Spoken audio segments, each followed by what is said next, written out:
Introduction. What do you think has been the most exciting innovation of the past decade? Yes, you guessed it. I'm talking about the smartphone. But why do we refer to it as a smartphone in the first place? Simply put, it allows you to perform most functions with just a touch of a finger, tasks that would have otherwise required a computer. It combines multiple functionalities into a single device. It's your watch, camera, e-reader, video game console, movie player, and so much more. In a nutshell, it makes you feel smarter by providing quick solutions for a variety of needs. When purchasing a smartphone, you usually have specific objectives in mind. For instance, when I bought my first smartphone, my main goal was to read e-books without having to carry around a separate device. My wife, on the other hand, always judged her options based on the megapixels of the front and rear cameras, design, and other attractive features. What about you? What do you want to achieve when you pick up the latest iPhone or your preferred brand? Perhaps you're looking to take advantage of the newest features for seamless access to work-related data without having to reach for your computer. Or maybe you just want to show off the latest device to your friends. Or perhaps you're interested in it primarily for entertainment purposes. Regardless of the reason, there's typically a why you consider before spending money on a smartphone or any other product. Now, let's shift gears and talk about something a bit more profound. Let's talk about you. What's your purpose or utility in life? I know it's a tough question, but let's dive in. Have you ever pondered what your purpose really is? Certainly. Your parents had their reasons for bringing you into this world, perhaps to experience more joy and excitement, or to carry on the family legacy in hopes that you would achieve great things. We often have clear motivations for purchasing gadgets or appliances, and we're also aware of our parents' intentions in giving us life. However, here comes the crucial question. Do you know what your own purpose in life is? While we've discussed parental motives, this is about your own drive, the reason behind what you've been doing and what you'll continue to do. What's your personal why? What inspires you to leap out of bed each morning? Have you found it? Or are you still searching? Many people dread Monday mornings and can't wait for Friday evening. This lack of enthusiasm often indicates that their work isn't fueling their passion.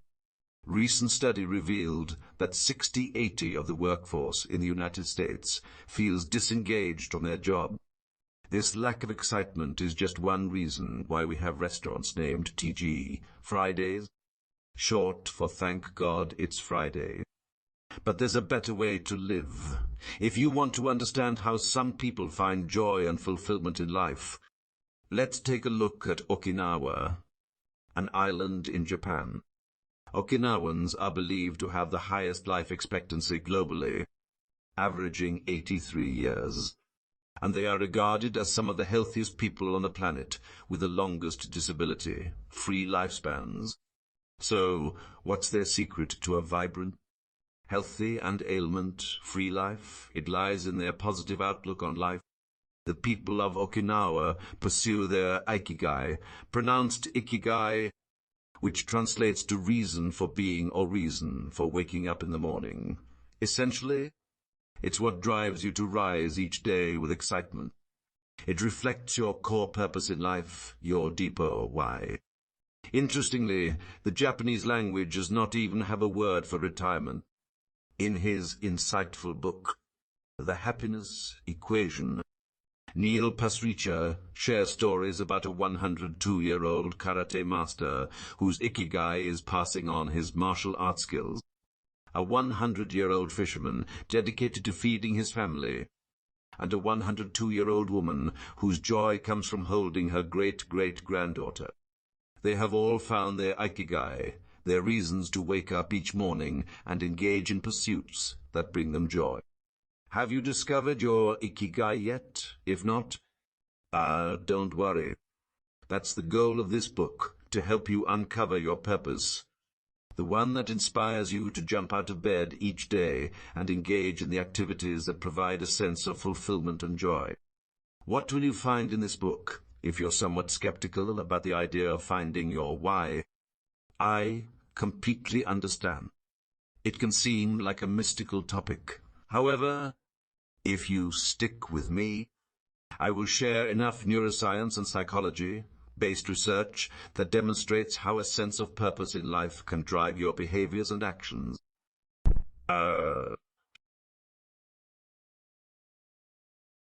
Chapter 1. Whatever path you choose in life, there's always a reason behind it. The law of cause and effect, a fundamental principle in classical physics, applies universally. It states that every effect has a corresponding cause. Ralph Waldo Emerson even described the law of cause and effect as the law of law. This principle is crucial for understanding human behavior and interaction. As it goes, for every action, there is an equal and opposite reaction.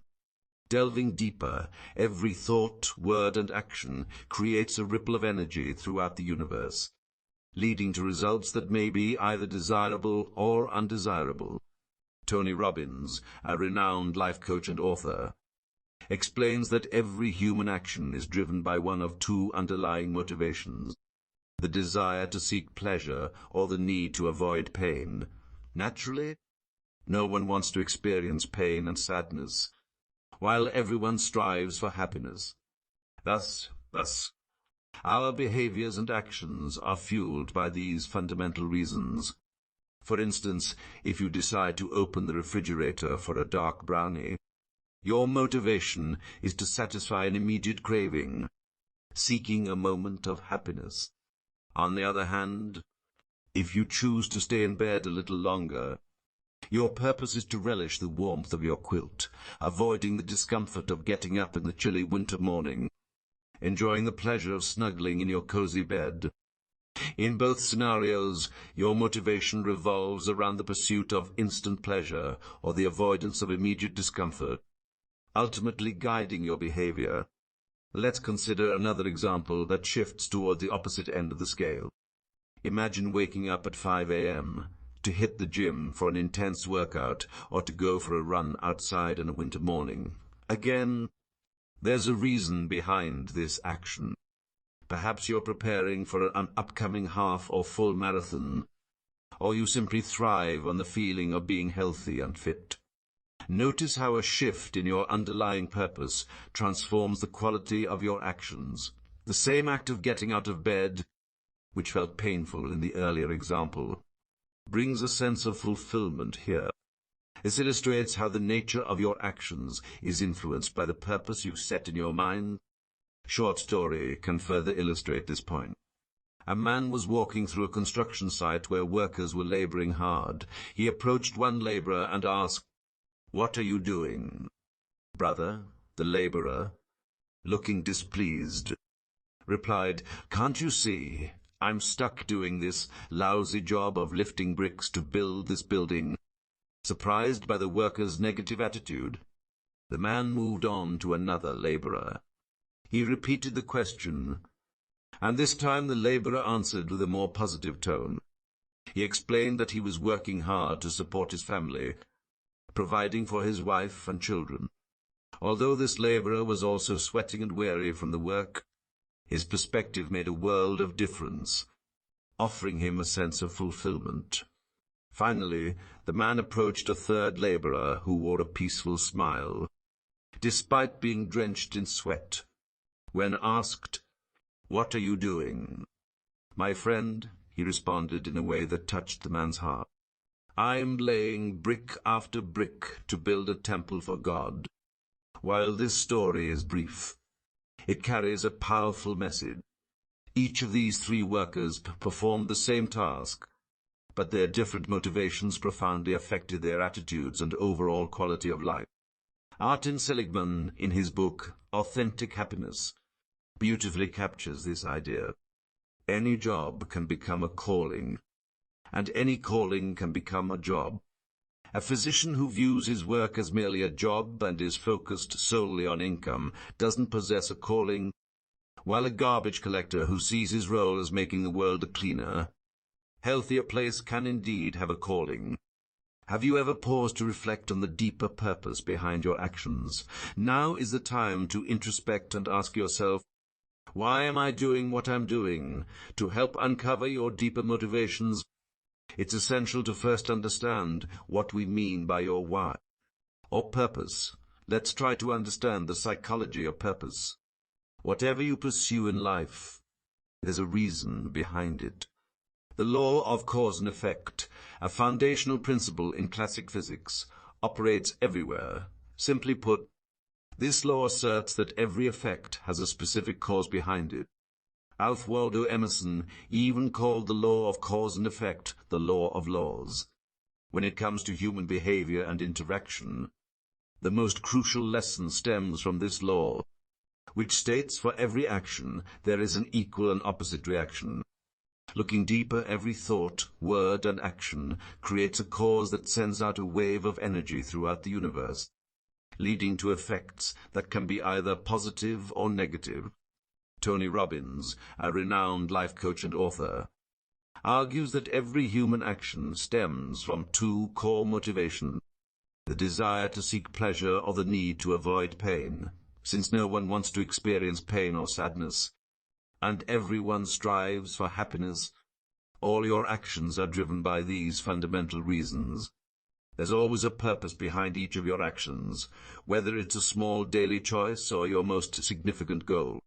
For instance, if you open the fridge to grab a dark brownie, your motivation is to satisfy your craving for instant gratification, aiming to feel happier. On the other hand, if you decide to stay in bed late on a chilly morning, your intention is to savor the warmth of your quilt and escape the discomfort of getting up. In both instances, your motivation revolves around seeking immediate pleasure or avoiding instant pain, which shapes the choices you make. Let's consider a contrasting example. Imagine waking up at 5 a.m. to hit the gym or run outside in the winter. There's also a reason behind this action. You might be preparing for an upcoming half or full marathon. Or perhaps you simply enjoy the rewarding feeling of maintaining a healthy and fit body. Did you notice how your underlying motivation can transform the quality of your actions? The same decision to get out of bed, which felt painful in the earlier example, now brings a sense of fulfillment. It's all about how the purpose in your mind changes your experience of the actions you take. To illustrate this further, let me share a short story. A man was walking past a construction site where many laborers were working hard. He asked one laborer, "What are you doing?" "Brother," the laborer shot back with a frown, "can't you see? I'm stuck doing this miserable work of lifting bricks to build this building." The man was taken aback by the laborer's grumpy demeanor. Undeterred, he approached another laborer and asked the same question. This second worker, while still tired, responded with a more positive outlook. He said he was working hard to support his family. Although he was sweating and felt fatigued, his attitude was improved by the purpose behind his work. Finally, the man approached a third laborer, who wore a genuine smile despite being drenched in sweat. When asked what he was doing, he replied in a way that warmed the man's heart. "I'm placing brick after brick to build a temple of God here," he said. This brief exchange offers a profound message. Though all three individuals were doing the same job, their differing purposes significantly affected their behavior and quality of life. Martin Seligman, in his book Authentic Happiness, articulates this beautifully. Any job can become a calling, and any calling can become a job. A physician who views his work as just a job, focused solely on a good paycheck, lacks a calling, while a garbage collector who sees his role as making the world cleaner and healthier can find a sense of calling. Have you ever stopped to reflect on the deeper purpose behind your actions? Now is the time to introspect and ask yourself, why am I doing what I'm doing? To help you uncover your deeper motivations, let's first clarify what we mean by purpose or your why. Finding a purpose that extends beyond yourself is what ultimately brings a sense of fulfillment to your life. If you struggle to identify your life's purpose, your soul will feel unfulfilled and restless, yearning for clarity. This search for purpose is essential for your soul. It is like oxygen that sustains you. Living a truly meaningful life hinges on discovering your purpose. It's not just a luxury, but a necessity for your well-being. Nurturing your soul with a life of purpose is, indeed, its lifeblood. So, how does finding your why play a central role in everything you do? In his renowned TED Talk, Simon Sinek, the author of the influential book, We Start With Why, How Great Leaders Inspire Everyone to Take Action, introduces the Golden Circle concept. He emphasizes that many people focus predominantly on the how and what of their endeavors, often neglecting the crucial why. In contrast, highly successful individuals and companies have a profound understanding of why they do what they do at the heart of their action. To illustrate, the outermost circle of the Golden Circle represents what this aspect reveals to the world: the products or services you offer, or your job title within an organization.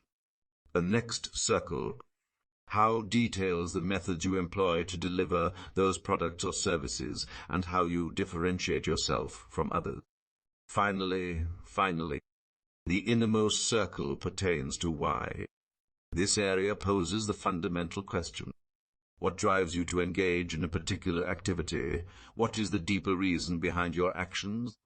Sinek shares a compelling story to highlight the significance of having a strong purpose. He recounts the journey of Samuel Pierpont Langley, an American astronomer who, after gaining some fame, embarked on a quest to create a flying machine capable of carrying passengers. With the U.S. government's backing, providing $50,000 and his well-established connections, Langley seemingly had everything he needed for success. Despite this, history has largely forgotten him. In stark contrast, we have the Wright brothers, Orville and Wilbur, who lacked resources, connections, and formal education. They funded their dream of inventing a flying machine through their bicycle shop's earnings. Yet, against all odds, they achieved the first successful flight in December 1903.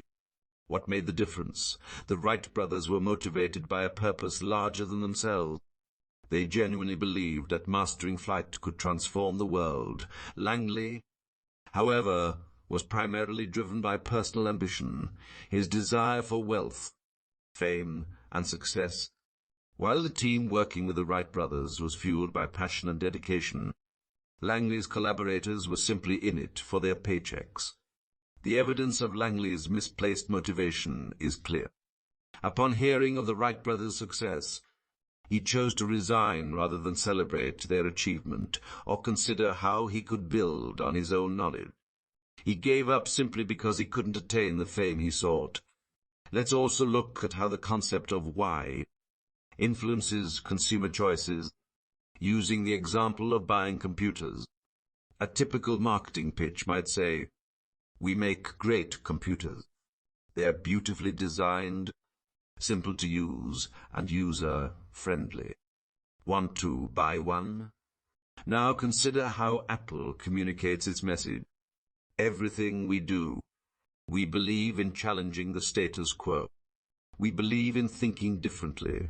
The way we challenge the status quo is by creating beautifully designed, simple to use and user-friendly products. We just happen to make great computers. Want to buy one? It's clear from this comparison that the messaging approach matters significantly. By prioritizing why in their communication, Apple sparks genuine interest in its product. This illustrates that consumers are more inclined to buy into your vision rather than just what you do. They want to understand why you do it. When you convey your message from the outside in, you provide logical details such as features and specifications. But it's the deeper purpose that truly resonates with people. While our understanding of concepts may exist on a surface level, it doesn't truly influence our behavior. When we communicate from an inside-out perspective, we can inspire others and motivate them to take action. Thus, the stronger your purpose, the better you'll connect with people. If you can tap into someone else's true motivations, you won't need to spend excessive time communicating. They are more likely to be convinced. Conversely, if you struggle to connect with your audience, you'll find yourself pouring more effort into communication, often without achieving the desired impact regarding your product or service.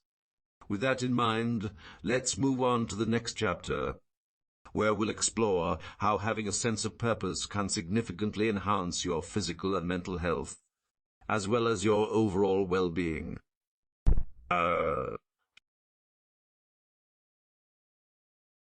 Chapter 2. In the last chapter, we discussed how discovering your life purpose is akin to the oxygen for your soul. This time, we'll delve deeper into this idea, backed by scientific evidence that reveals how identifying and living out your purpose can enhance overall well-being and accelerate your path to growth and fulfillment. To begin, let's break down the structure of the brain, its components, and their primary functions.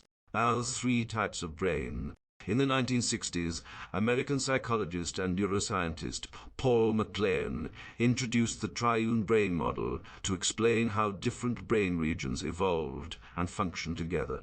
According to this theory, three distinct brains have developed over time, each tucked into our skulls: the reptilian brain, instinctual; the mammalian or limbic brains, emotional; the primate or neocortex, thinking.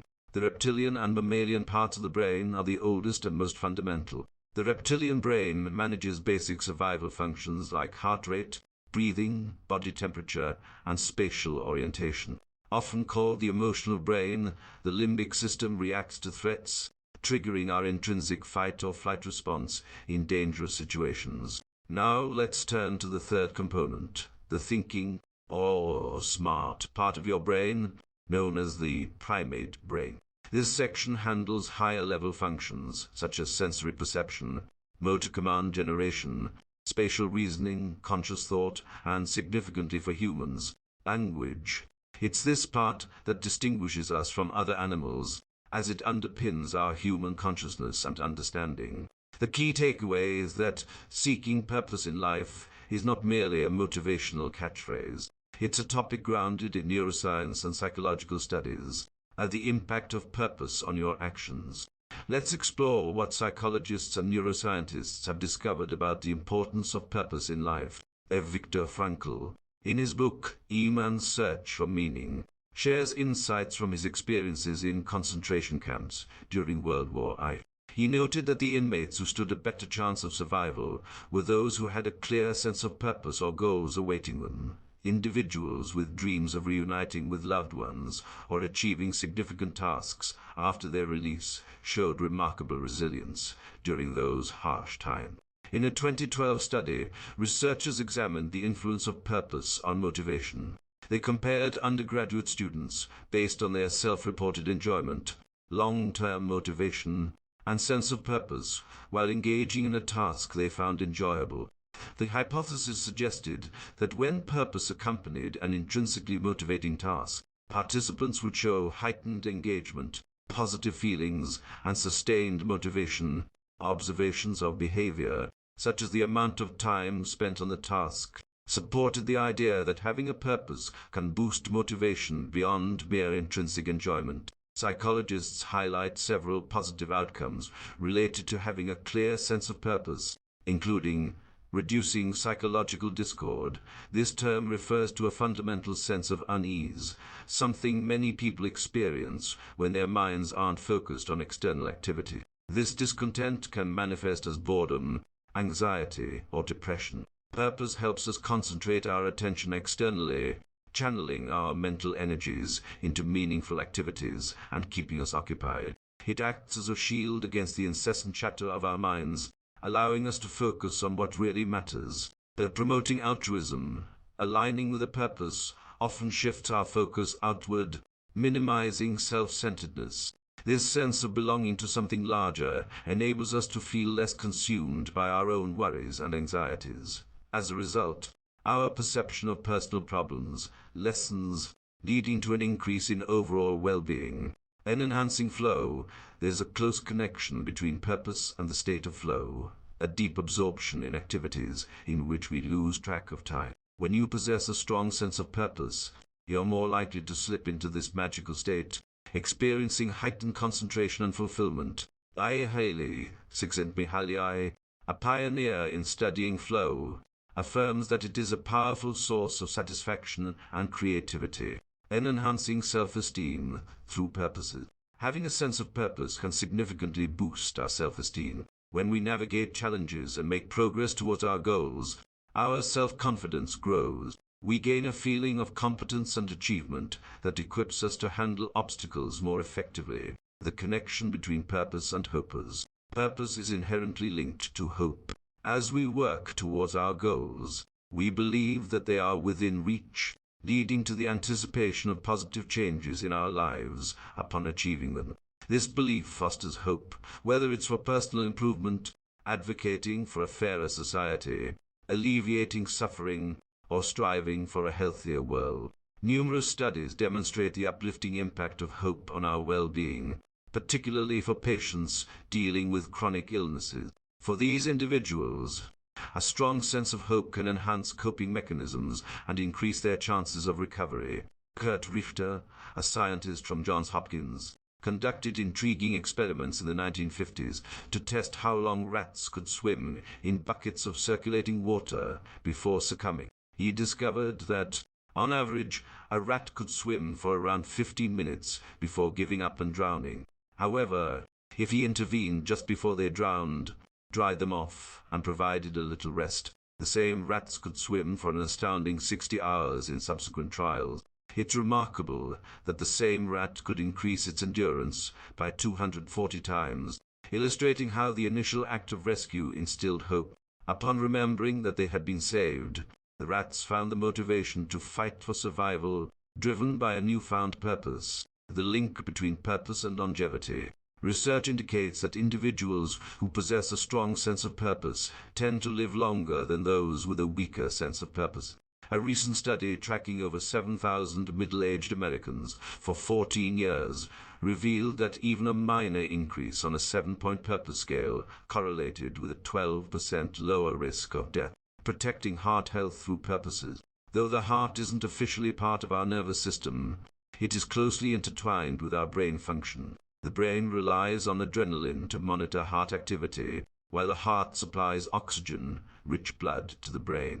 This reciprocal relationship hinges on the health of our blood vessels. Strokes occur when these vessels fail to deliver blood to the brain, resulting in the death of brain tissue due to oxygen deprivation. While maintaining a healthy diet and regular exercise can mitigate stroke risks, studies suggest that having a strong sense of purpose also plays a vital role.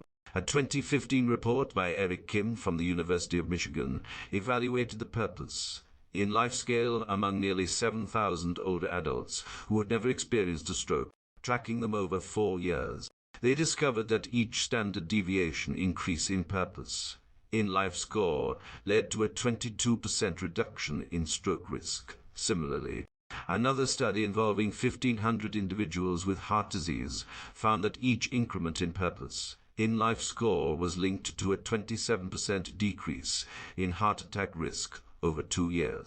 Additional health benefits of having purpose in life on purpose. Author Victor J. A stretcher outlines the remarkable health benefits tied to having a sense of purpose. For instance, a study conducted at the Rush Alzheimer's Disease Center monitored over 900 seniors for 7 years to track Alzheimer's development. The findings were illuminating. Seniors with a weak sense of purpose were 2.4 times more likely to develop Alzheimer's compared to those with a strong sense of purpose. Individuals with a clear purpose in life tend to experience better psychological and social outcomes. They enjoy improved relationships, sleep more soundly, are less likely to struggle with depression, and generally feel more relaxed. Notably, diabetics who have a strong sense of purpose are more likely to maintain better control over their blood glucose level. Individuals who undergo drug and alcohol rehabilitation are significantly less likely to relapse 6 months later if they enter treatment with a strong sense of purpose. On a physiological level, having a purpose in life is linked to an increase in natural killer cells that help fight off viruses and cancerous cells. It is also associated with a decrease in inflammatory cell production and an uptick in good cholesterol levels.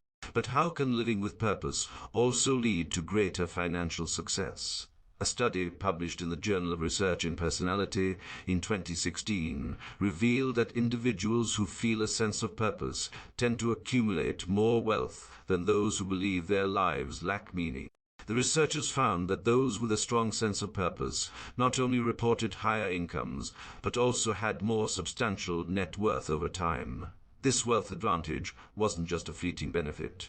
It persisted over a decade. The researchers believe that people who see their lives as meaningful are more goal-oriented, likely motivating them to cultivate better financial habits linked to their long-term aspirations. You may have heard of intelligence quotient (EQ) and emotional quotient (EQ), but you might be surprised to learn about the purpose in life scale. Those psychologists were once skeptical about measuring purpose in life. The pioneering work of James Crumbo and Leonard Mahalik in 1964 has made this concept widely recognized today.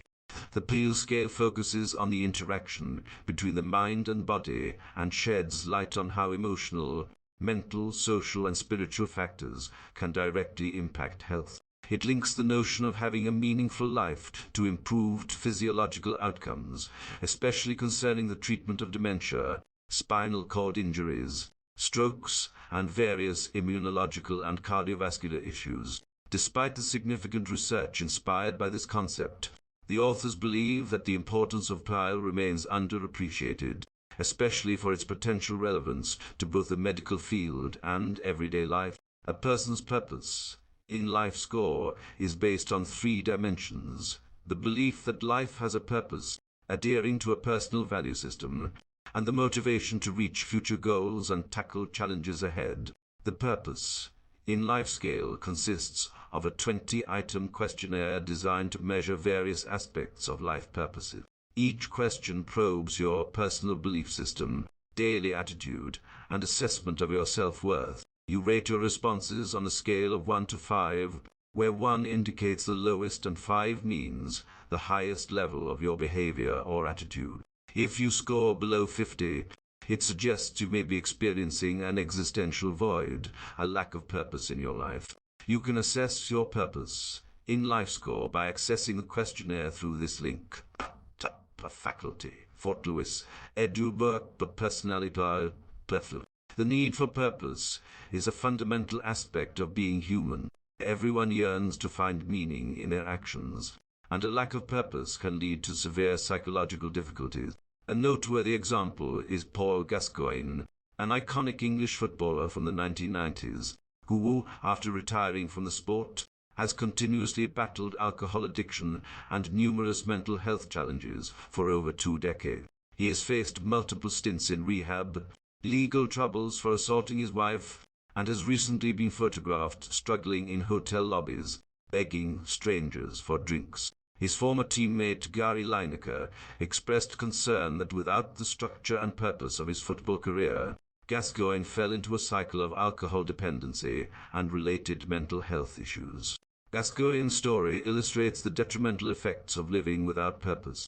The absence of purpose can lead to feelings of boredom, anxiety, and even depression. It's clear that having a sense of purpose is essential for nearly every facet of our lives, including physical, mental, psychological, and emotional well-being.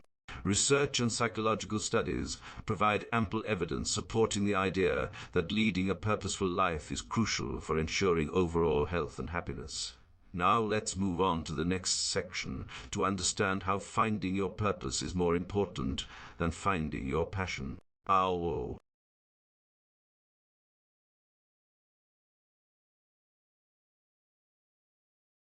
Chapter 4. Set the right foundation. Identify your motivation. You can't build a solid structure without investing time and effort into laying a strong and deep foundation. The same principle applies to your life, especially when it comes to uncovering your true purpose. When many young adults start new jobs or launch their businesses, they often get asked, what do you want from this job or business? Common responses include desires for $1 million, lavish houses, flashy cars, or simply to gain fame and surround themselves with fascinating people. However, these answers are typically superficial and don't touch the deeper motivations behind their aspirations. While it's natural to want these material possessions, they are not the ultimate goal. You might think that acquiring these things will bring you satisfaction, but in truth, you're likely driven by broader desires. Perhaps you yearn to impress family and friends, seeking their pride and approval. Maybe you dream of traveling freely to exciting places, craving adventure and new experiences. Or perhaps, your goal is to connect with inspiring individuals, believing that financial freedom will open doors to these relationships. A longing for deeper emotional connections. Pursuing external possessions is rarely about the items themselves. It's usually tied to assumptions that acquiring wealth will fulfill your inner needs and desires. Humans inherently seek certain feelings and experiences, and it's crucial to understand our true drivers. Chasing after material wealth under the false assumption that it will satisfy your deeper needs often leads to a life that feels unfulfilled.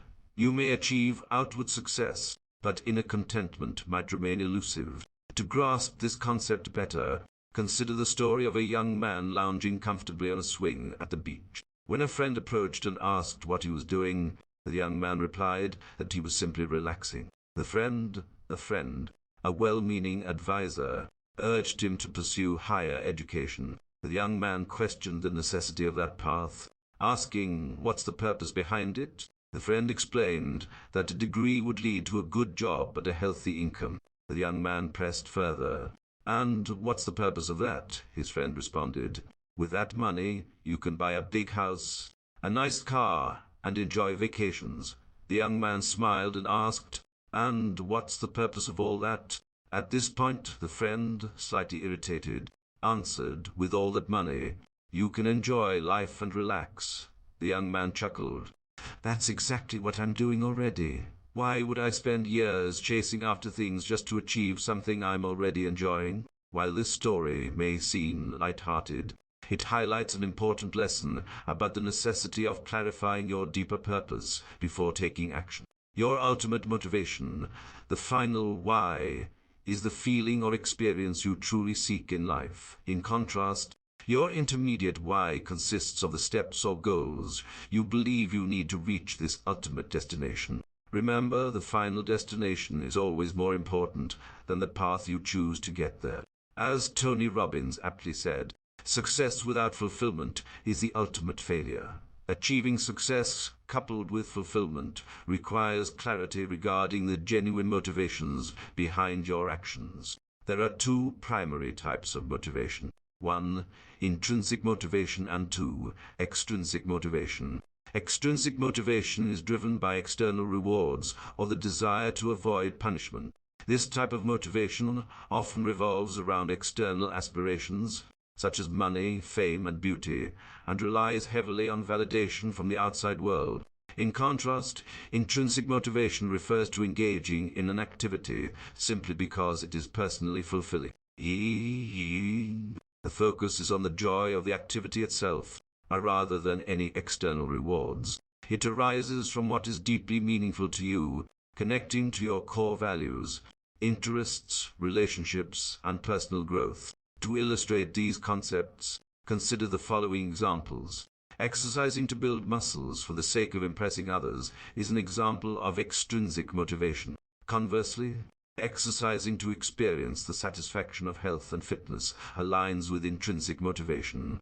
Studying solely to achieve good grades and secure a job reflects extrinsic motivation. In contrast, studying a subject you are passionate about, purely for the joy of learning, exemplifies intrinsic motivation. Crucial step in uncovering your why is to reflect on your own thoughts, behaviors, and interests to identify what brings you genuine fulfillment.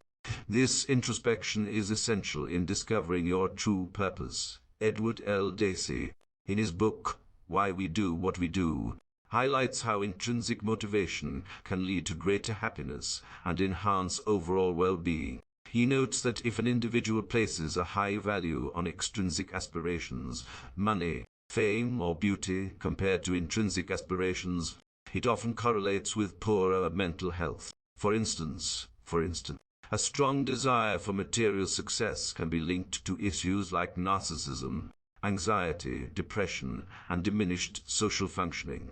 Conversely, those who aspire to intrinsic goals, meaningful relationships, personal growth, and community contributions, tend to experience higher well-being. Individuals who prioritize community involvement typically feel more energetic and possess higher self-esteem. When a person's actions are centered around intrinsic motivations, they tend to feel more content and demonstrate better psychological health. Thus, in your pursuit of purpose, it's essential to take a holistic view rather than basing your decisions solely on external measures of success. Martin Seligman, recognized as the father of positive psychology, developed a PERMA model, which outlines 5 core elements essential for psychological well-being and happiness. Here's a brief overview of the PERMA components. Positive emotions, optimism, pleasure, and a sense of enjoyment. Engagement, meaningful work, engaging hobbies, and being in a state of flow. Relationships, social connections rooted in love, intimacy, and emotional bonds. Meaning, having a clear purpose and finding meaning in life. Accomplishments, setting realistic goals, achieving personal ambitions, and taking pride in your successes. Finding purpose is a vital component of the PERMA model, suggesting that to achieve true happiness and overall well-being, it's important to discover your true purpose. It's never too early or too late to embrace a life filled with purpose. Many young people tend to think it's unnecessary to concern themselves with heavy topics like life's purpose. They often prefer to immerse themselves in life's pleasures, believing they have time on their side. Conversely, some individuals feel they have missed the boat entirely, thinking, I'm in my 40s or 50s now. I have spent most of my life following a certain path that I didn't enjoy, so it's too late for me to find a purpose. Regardless of your stage in life, whether you think you're too young or believe you've missed your chance, advice from Stephen Covey, the acclaimed author of The 7 Habits of Highly Effective People, offers valuable insights. When asked how we can create the best lives, his reflections provide the guidance needed for anyone at any age. I live life in crescendo. You've mentioned that your most important final message is to live life in crescendo. What does that mean? It signifies that the most significant work you will ever undertake is always in front of you, never behind. You should continuously strive to expand and deepen your commitment to your work. Retirement is merely a myth. While you may step away from a job, you should never retire from meaningful projects and contributions. Crescendo is a musical term that signifies playing with increasing energy and volume, embodying strength and ambition. In contrast, the term diminuendo refers to lowering the volume, playing it safe, and gradually fading away. And therefore, embrace a life of crescendo. It's crucial to live with this mindset.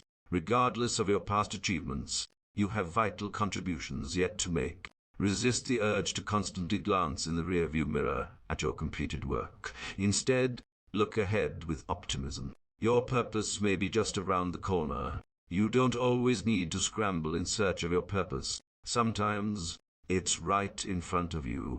Before you set off on your quest to find that purpose, take a moment to pause and reflect. You might realize that your purpose is already nearby.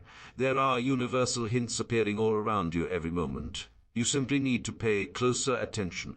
Ask yourself, what makes you feel truly alive? What unique talents, skills, and capabilities do you possess? What activities do you wish to pursue that will connect you with those you admire? What is your vision for the future? Use these inquiries as clues to begin your journey.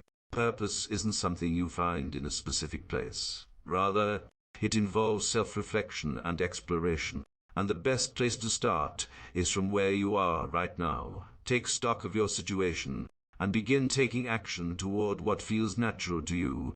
Look for mentors. As you navigate life, you'll find yourself longing for a fulfilling and meaningful existence. This often leads you to individuals who are already living the life you aspire to. Mentors can be found all around you, especially with the wealth of resources available on the internet. Research these individuals. Even if they aren't available to teach you in person, they've likely shared their wisdom through books or articles that you can learn from. The next step is to model your actions after theirs. Tony Robbins, a renowned life coach and entrepreneur, emphasizes this principle. Long ago, I realized that success leaves clues. Those who achieve outstanding results do specific things to create those outcomes. If I replicated their actions, I believed I could produce similar results. Find like-minded support. You don't have to navigate this path alone. Remember, you're not the first to embark on this unique quest for purpose. With sincere intentions, you can discover like-minded individuals who share your journey of uncovering their why. Napoleon Hill coined the term mastermind in his classic book, Think and Grow Rich, describing a group of people with shared thoughts and goals who come together to brainstorm challenges and opportunity. Through mastermind groups, you collaborate with others on similar paths, learning from each other's experiences and brainstorming growth possibilities together. These groups hold each other accountable for their aspirations, allowing for open discussions about struggles, approaches, and progress. You'll benefit from the independent perspectives of others while also helping them navigate their purpose through collaborative discussions. Prepare for disillusionment. The most rewarding journeys often involve struggles and challenges, even if they aren't immediately visible to others. These obstacles aren't meant to derail you. Instead, they test your determination and resilience. Embrace the journey, including the inevitable bumps along the way. As Randy Pausch once said, the brick walls are there for a reason. They aren't meant to keep us out. Rather, they serve as a chance to demonstrate how much we truly want something. These walls exist to deter those who lack the determination to pursue their goals. If we're reaching for something meaningful, we'll undoubtedly encounter unique highs and lows along the way. Instead of fretting about these challenges, we should be ready to confront them head-on with all our strength. Each time we stumble, we need to pick ourselves up, i.e., dust off the setbacks, and get back to work. We should embrace an anti-fragile mindset, knowing that we can navigate whatever life throws our way and grow stronger with each challenge we meet.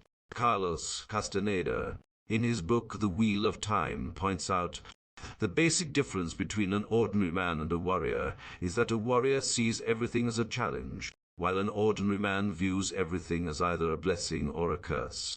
He also adds the trick lies in what we choose to emphasize. We can either make ourselves miserable or make ourselves strong. The effort required is the same. At times you might feel frustrated when things aren't unfolding as you had hoped, leading you to blame everything around you. In those moments, it's vital to recall an incredible insight from the Dalai Lama. He reminds us, remember that not getting what you want can be a wonderful stroke of luck. Fitting real-life example illustrates the Dalai Lama's wisdom. John Kuhn was a poor immigrant from Ukraine, while Brian Acton struggled after the dot-com bust and faced rejection from jobs at Twitter and Facebook. The two became friends in 2007 while working at Yahoo, eventually deciding to leave the company and take a year off. This break led them to create a new messaging service. 5 years later, Facebook acquired their brainchild, WhatsApp, in a staggering deal worth $19 billion. Had they remained in steady jobs, they might not have felt compelled to take the entrepreneurial leap. The story reminds us to have faith. Even when things seem to be going against us, unforeseen events may turn in our favor. Now, let's move on to the next chapter and dive into some thought-provoking questions to uncover our purpose. Chapter 5. You now know the importance of understanding and living your why. You also know not having a purpose in life can turn an ultra-successful person into a total failure. The significance of a clear why or purpose in life from the perspective of neuroscience and psychology is already explained earlier. Now, with all the above information, you are all set to jump into this section and the later sections that will focus on helping you learn the art of finding your why. Remember, finding your why or discovering your life purpose is not a science, or rather it's an art. As you know, science is something which, based on experiment, gives objective results to everyone. It means if you know your input, you can almost 100% expect the outcome based on the scientific principle. If an apple falls from the tree, you know with 100% surety that it will fall down, thanks to Newton's law of gravitation. But this is not the case with art. The art is subjective. Unlike science, art is different for everyone. The painting of Picasso will give different meanings and impressions to different individuals, because Picasso has created an art, and this art will be viewed differently by different set of people, based on their personal life circumstances, way of thinking, belief system, and a lot of other personal factors. The work of art involves enough work of exploration and depends entirely upon your personal thinking, perception, belief, your outlook, and everything personal. Similarly, finding your why is also an art. It is subjective and different for every person. There are more than 7 billion people on this planet, and each individual has his or her own unique, different objective and purpose in life. The process of discovering your why starts with asking the right set of questions and waiting for your deep, subjective and original thoughts about it. In this section, you will find enough thought-provoking questions, and the idea behind that is to activate your reticular activating system, AS, of your brain. Activating the AS of your brain is a pathway to bring clarity and creativity in your thought processes. Ever remember, you've just started thinking of a particular thing. For instance, buying a new car of a specific model. Let's say your next Ford or Honda in the color red. Once you start thinking about the red Ford or Honda car, from that day onward, you would notice more of red color Fords or Hondas.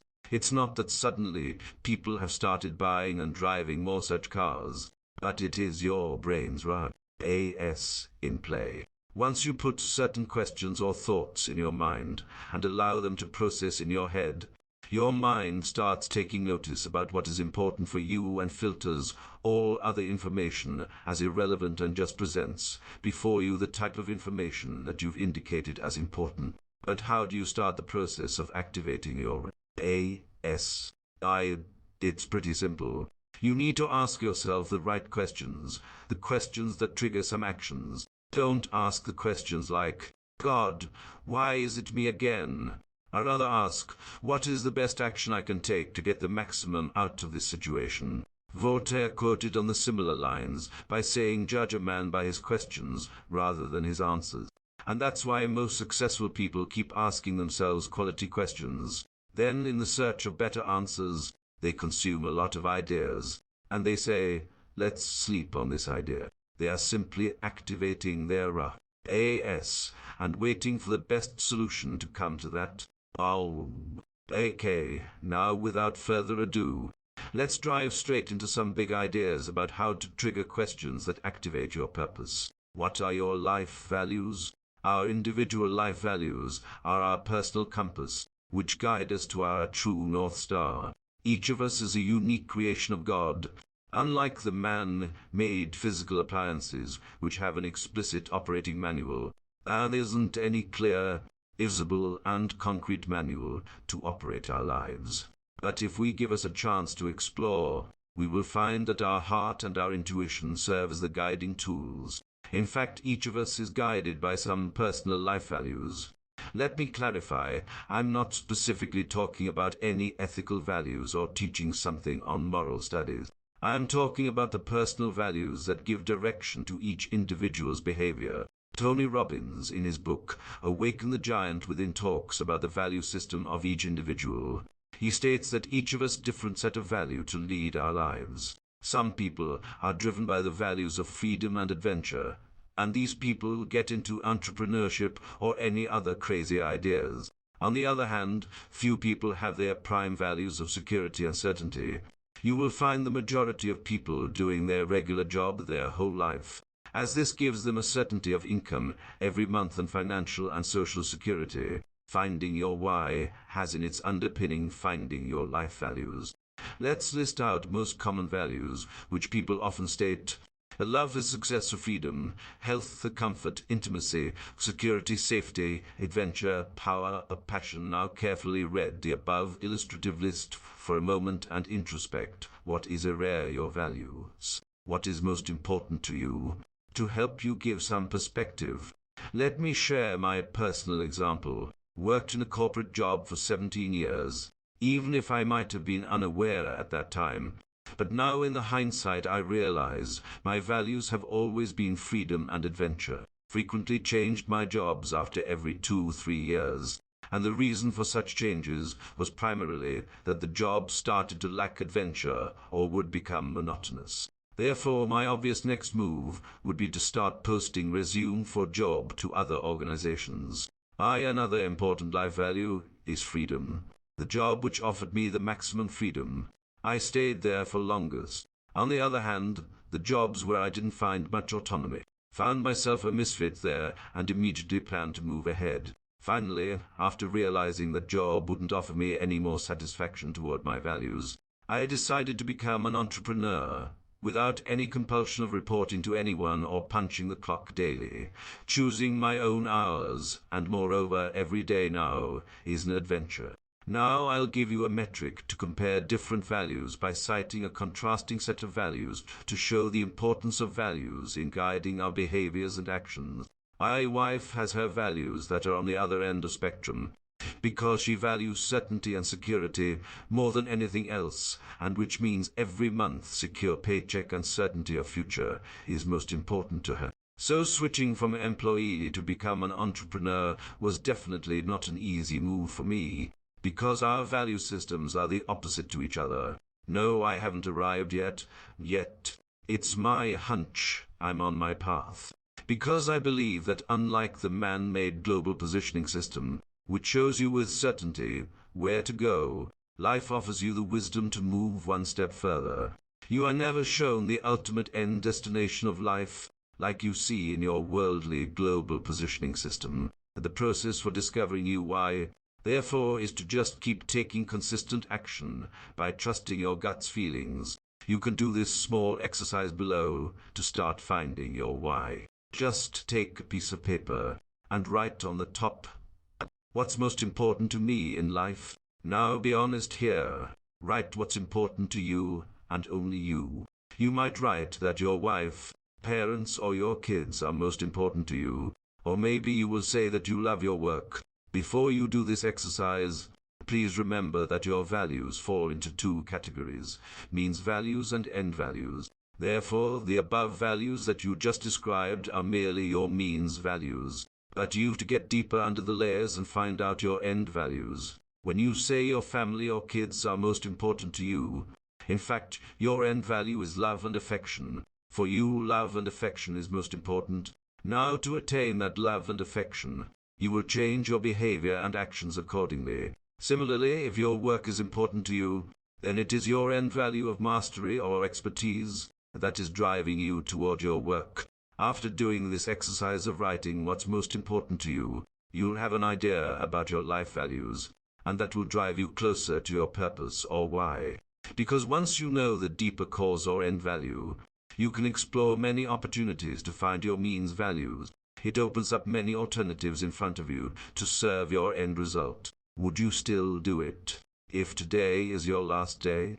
Steve Jobs, in one of the convocation ceremonies at Stanford University, gave a very profound message. He emphasized on the realization that each of us has to die one day, and therefore that requires us to decide how we should live each day of our life. He refers to a wonderful quote that changed the way he started to look at his life. Here is the quote: "If you live each day as if it was your last, someday you'll most certainly be right." Deeply impressed by the power of his quote, he shared his personal experience that every morning from last more than 33 years, He looked at himself in the mirror and had been asking a simple yet a profound question. He would ask himself, if that day was the last day of his life, would he be doing the things he had planned to do that day?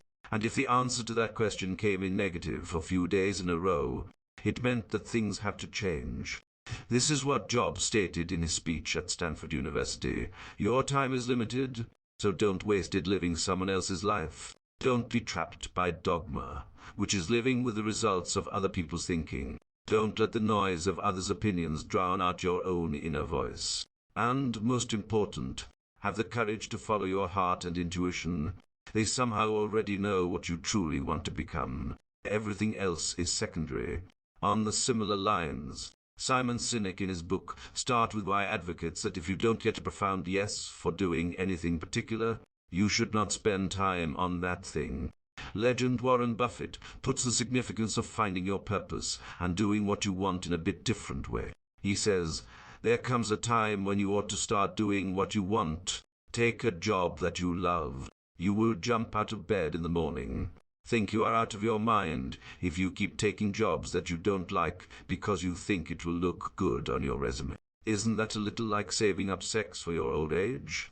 This formula is based on the principle of listening to your heart. We often suppress the voice of our heart by paying much more attention to the logical thoughts running in our mind. While we might think we are making intelligent decisions and safeguarding our position, there's a big chance avoiding or not paying attention to the voice of your heart leads to a pretty mediocre life. Now even science has reported your heart is a way more intelligent organ than your brain. What is your onlyness? Another great way to activate your quest for discovering your purpose is to consistently question about your onlyness. The objective behind inquiring your oneness is to explore what are the surrounding things that you, and only you, can do it. It's entirely irrelevant to compare yourself with others. Any comparison is toxic. Everyone has his or her own separate journey and destination, with a unique set of life circumstances and environment. If you get into a habit of comparing your journey with others and start beating up yourself for not achieving much, that'll do nothing but frustrate you. You need to find out your own unique voice or strengths, which is put to use, can deliver the value to the world. Someone would argue, not everyone is talented or gifted with special abilities. Few people are born to be just following others and not doing something on their own. Would caution here. The people who say someone is not gifted or talented with unique abilities is someone who has probably not yet put enough effort into finding their uniqueness. Our world is filled with unique examples where some people were at the verge of giving up and even committing suicide because life started to appear meaningless to them.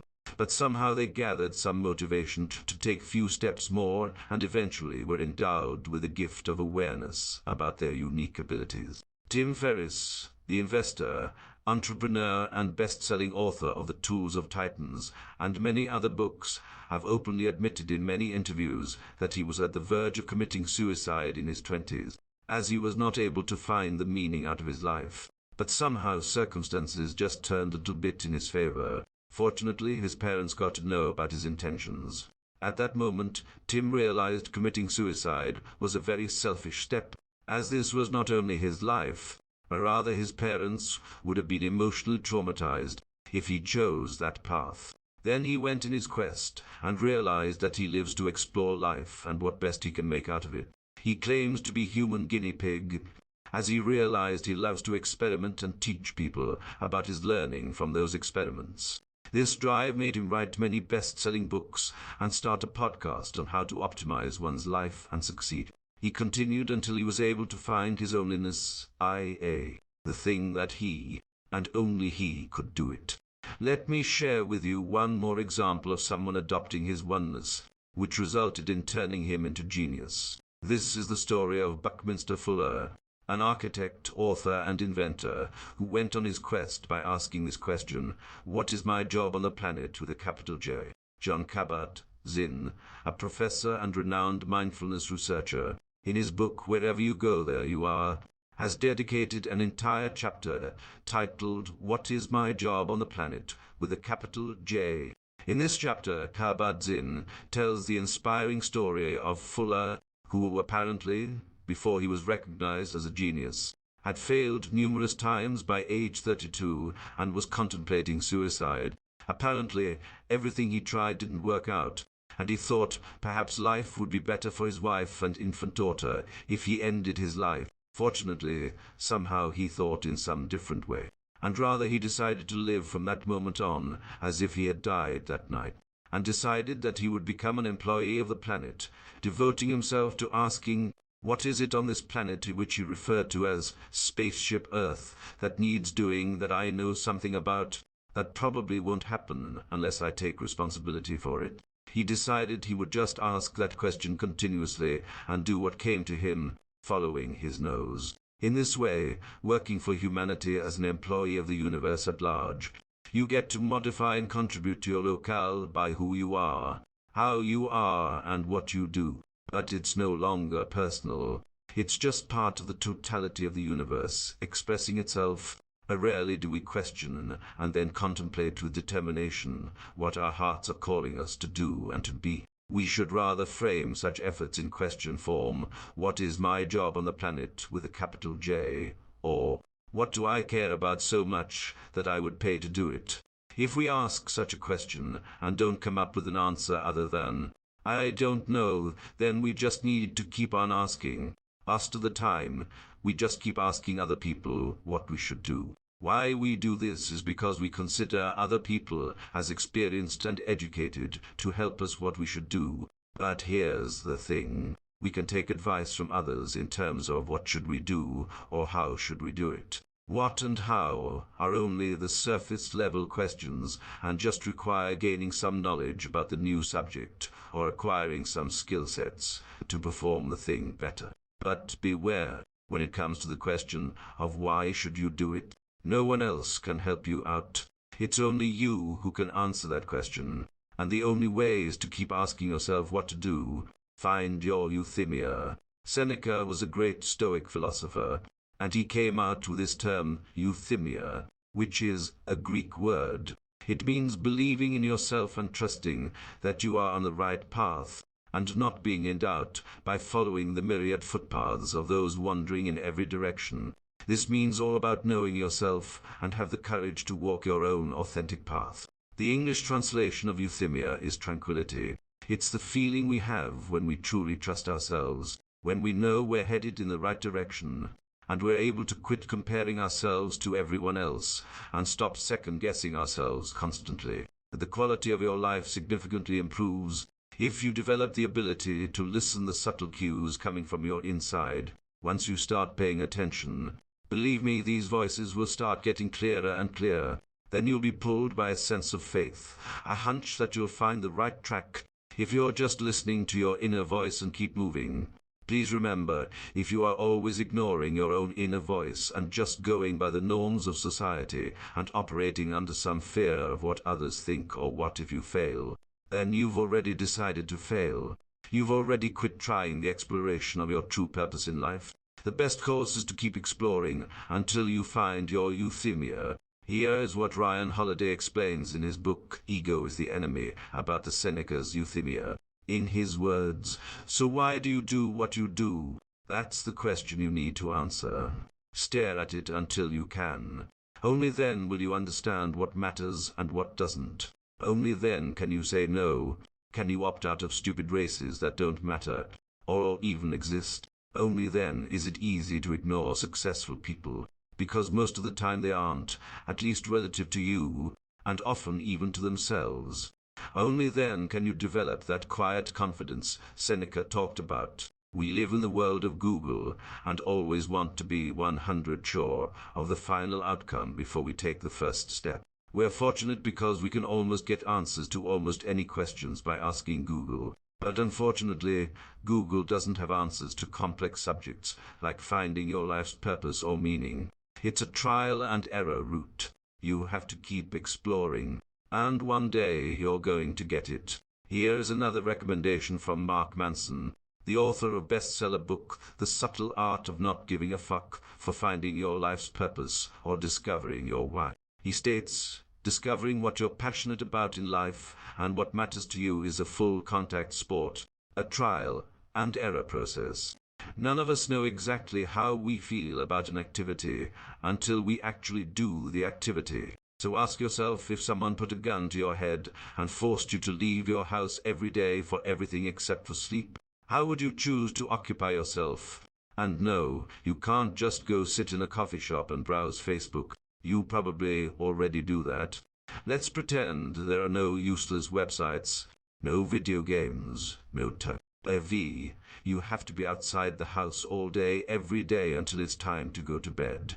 Where would you go and what would you do? The only option left is to trust your gut and keep taking action. You may face failures, but you need to have a faith that the failure is there to show you some lesson or do some course correction. Once you have taken enough steps, you'll start to get that hunch of confidence that you are on the way to figure it out. Until then, you have to keep taking action to find that clarity. Discover your Eulerian destiny.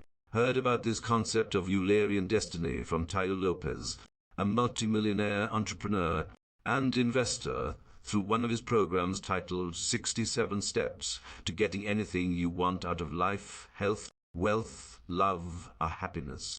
Eulerian destiny name gets its origination from the graph theory, Eulerian path, discovered by Leonhard Euler. The Eulerian path is the trail in a graph which visits every edge exactly once. In terms of your destiny, this would be equivalent to using the path of least resistance to explore all edges of your life experience, strengths, and skill set. If you can align those things, you will have the shortest, easiest, most productive rise to the top of your chosen field. I describes it as a way to determine what you should be doing with your life using information you already have or have experienced. He explained the 4 specific factors which will help you find your Eulerian destiny. 1. What did you grow up around? What do strangers say about you?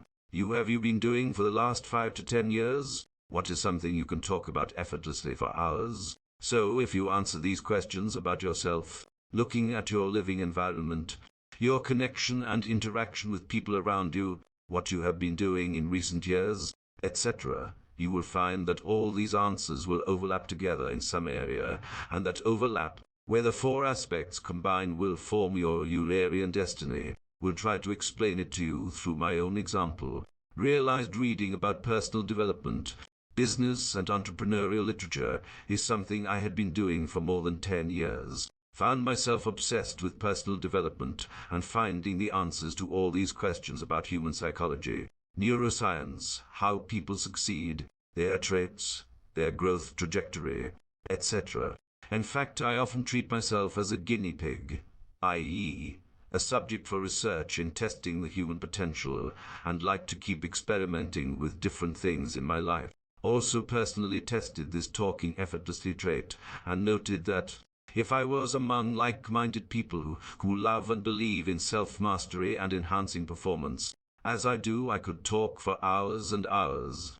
This introspection to assess my Eulerian destiny also helped me to form some views about my strengths and helped me to choose my career as an author and online entrepreneur.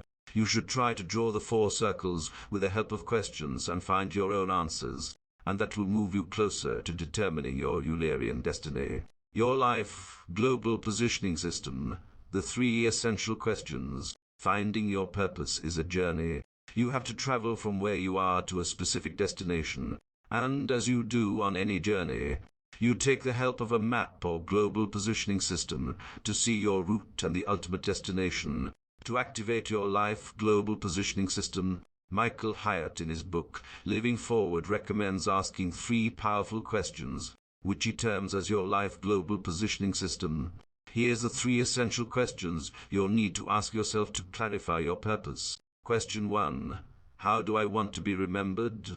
In planning anything, the best place to begin is at the end. What outcome do you want? How do you want the story to end? How do you want to be remembered when you are gone? The other way of asking this question is, what do you want to be engraved on your headstone? This is such a powerful question, and if followed through by your heart, has the potential to transform the way you lead your life. Here is the story of Jerry Hirsch, an engineer turned entrepreneur turned lawyer turned real estate developer turned philanthropist, which exemplifies how this question can change the life trajectory of someone. Jerry Hirsch turned out a philanthropist. He was developing shopping malls in Arizona at such a pace as if he were popping corn. He made tons of money and seemed to have everything he wanted until his wife left him. This led him to severe depression, and he was even hospitalized. That's when he discovered Viktor Frankl's book, Man's Search for Meaning. It completely changed my life, Jerry said. I envisioned my tombstone would say, before there was Hirsch there were 423 Marts, and now there are 667. Is that what I wanted my legacy to be? And I said, no, there must be something more meaningful than that. He quit what he was doing and founded the Lodestar Foundation, which leverages philanthropic impact through volunteerism and collaboration among non-profit organizations. One of Lodestar's philosophical tenets is, happiness can only be found by identifying and striving to achieve a meaningful purpose for one's existence. In 2010, Barron's named Jerry one of the 25 most impactful philanthropists. Question 2. What matters most? Abby, you have never given yourself permission to ask this question. What's important to you? What matters most in your life? This is a question about priorities. No one else can decide what they are for you. Question 3. How can I get from here to where I want to be? If you are going to improve your life and realize your potential, you will have to figure out where you are now, where you want to be, and how you get from one to the other. Once you've honestly tried and found the answers to the first 2 questions, this how questions become the easiest one. You'll soon come across right set of people, right circumstances, which will show you the way to go toward your purpose. This chapter was full of questions, which have the power to alter the direction of your life. Hope you've been pausing enough and asking these questions to yourself. My humble request is to treat this chapter as your own interview with yourself, with a condition that you have to be honest in your responses. Ask these questions and wait for the answers to come. Of course, you want the answer in the perfect and final shape, but that's not the way life works. Life rarely gives the direct answers. The real answers evolve over time. Trust your intuition and take action based on your own answers, as per the level of your current awareness and consciousness. And once you start moving, your answers will start taking shape and bring you closer to your why. Ow. Chapter 6. If you've already spent some time in introspection of your life, based on the questions in the previous section, I sincerely hope you'd have already struck some chords in your heart. Hope you have already done the experiment by asking yourself the quality questions, because you now know very well by now the powerful questions have the potential to deliver life-changing answers. Now let's change the gears and get ready to take some action. You won't be able to find your why simply by brainstorming or sitting at home doing nothing. You have to get into the zone now. Go out. Start exploring. However, before you move out, you need to understand the rules of the game. If you know the rules before you get into the game, you will be better prepared to cope up with the situations that might arise later. Finding the purpose is also like a treasure hunting game, where you don't know the end results. But if you follow the rules, sooner or later, you will find the way to your treasure. Therefore, let's get started to understand the key rules for finding your why. Bid goodbye to your comfort zone. Before anything great is really achieved, your comfort zone must be disturbed. Ray Lewis, your comfort zone is like your personal bubble. It's sort of some self-created wall around you. It's your personal boundary, which you've created over time by doing the same things over and over. This personal bubble feels very comfortable. Why? It is because you know everything within this comfort zone, and it gives you a sense of safety. Each activity in this personal bubble almost feels like brushing your teeth, so comfortable and just, on autopilot basis. Have you ever become uncomfortable brushing your teeth? No, you wouldn't, because it is known, it is certain, and you've done it zillions of times in your life so far. Life seems easy here, but easy doesn't mean meaningful or fulfilling. Someone has rightly said, a comfort zone is a beautiful place, but nothing ever grows there. Though you might be doing your regular job, or running your small business, or delivering professional services, or whatever you do for earning your livelihood, you know that you are doing almost same things over and over each day, and before you realize, these things put you into a zone of comfort. We don't require any attention or don't feel any challenge in doing those activities. But you'll never be able to find your true purpose unless you try new things. Because like any other exercise of finding anything, you need to explore many opportunities. You need to meet different people. You need to do things that you have never done. Only once you experience new and different things, you can determine the best out of those alternatives or options explored by you. The comfort zone of known has its own boundaries, and it will never go beyond that. Therefore, your objective should be to expand the boundaries of your comfort zone, gradually by doing things out of your comfort zone. Short, real-life example explains the limitlessness of human potential, how far one can go by stretching one's own boundaries. Roger Bannister, a British athlete, was the first person in the world to break the record of running a mile in less than 4 minutes in 1952 Olympics. But when he initially expressed his commitment to achieve this seemingly insurmountable goal, everyone around laughed at him and told him it was never done in the past and wasn't humanly possible. But the man was full of faith and dreams and strongly believed in greater human potential. To achieve that dream, he immensely stretched his comfort zone.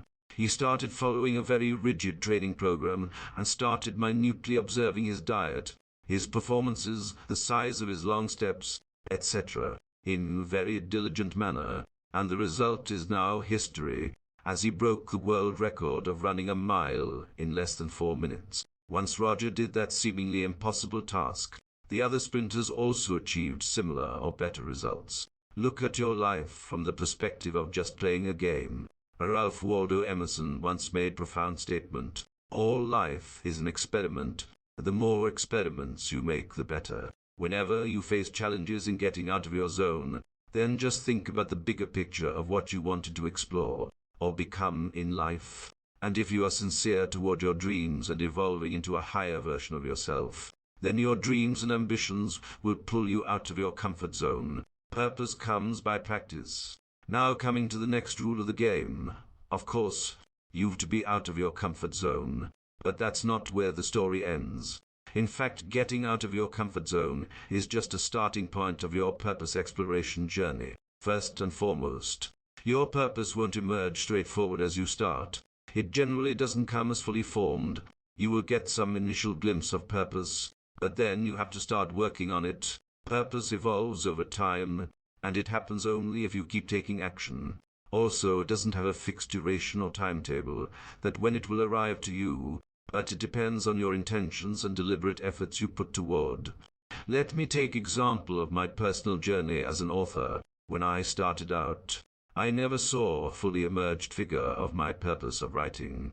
While the broad understanding was clear to me that if I deliver amazing value to my reader, only then I'll be entitled to any kind of reward, be it financial or sense of fulfillment due to work.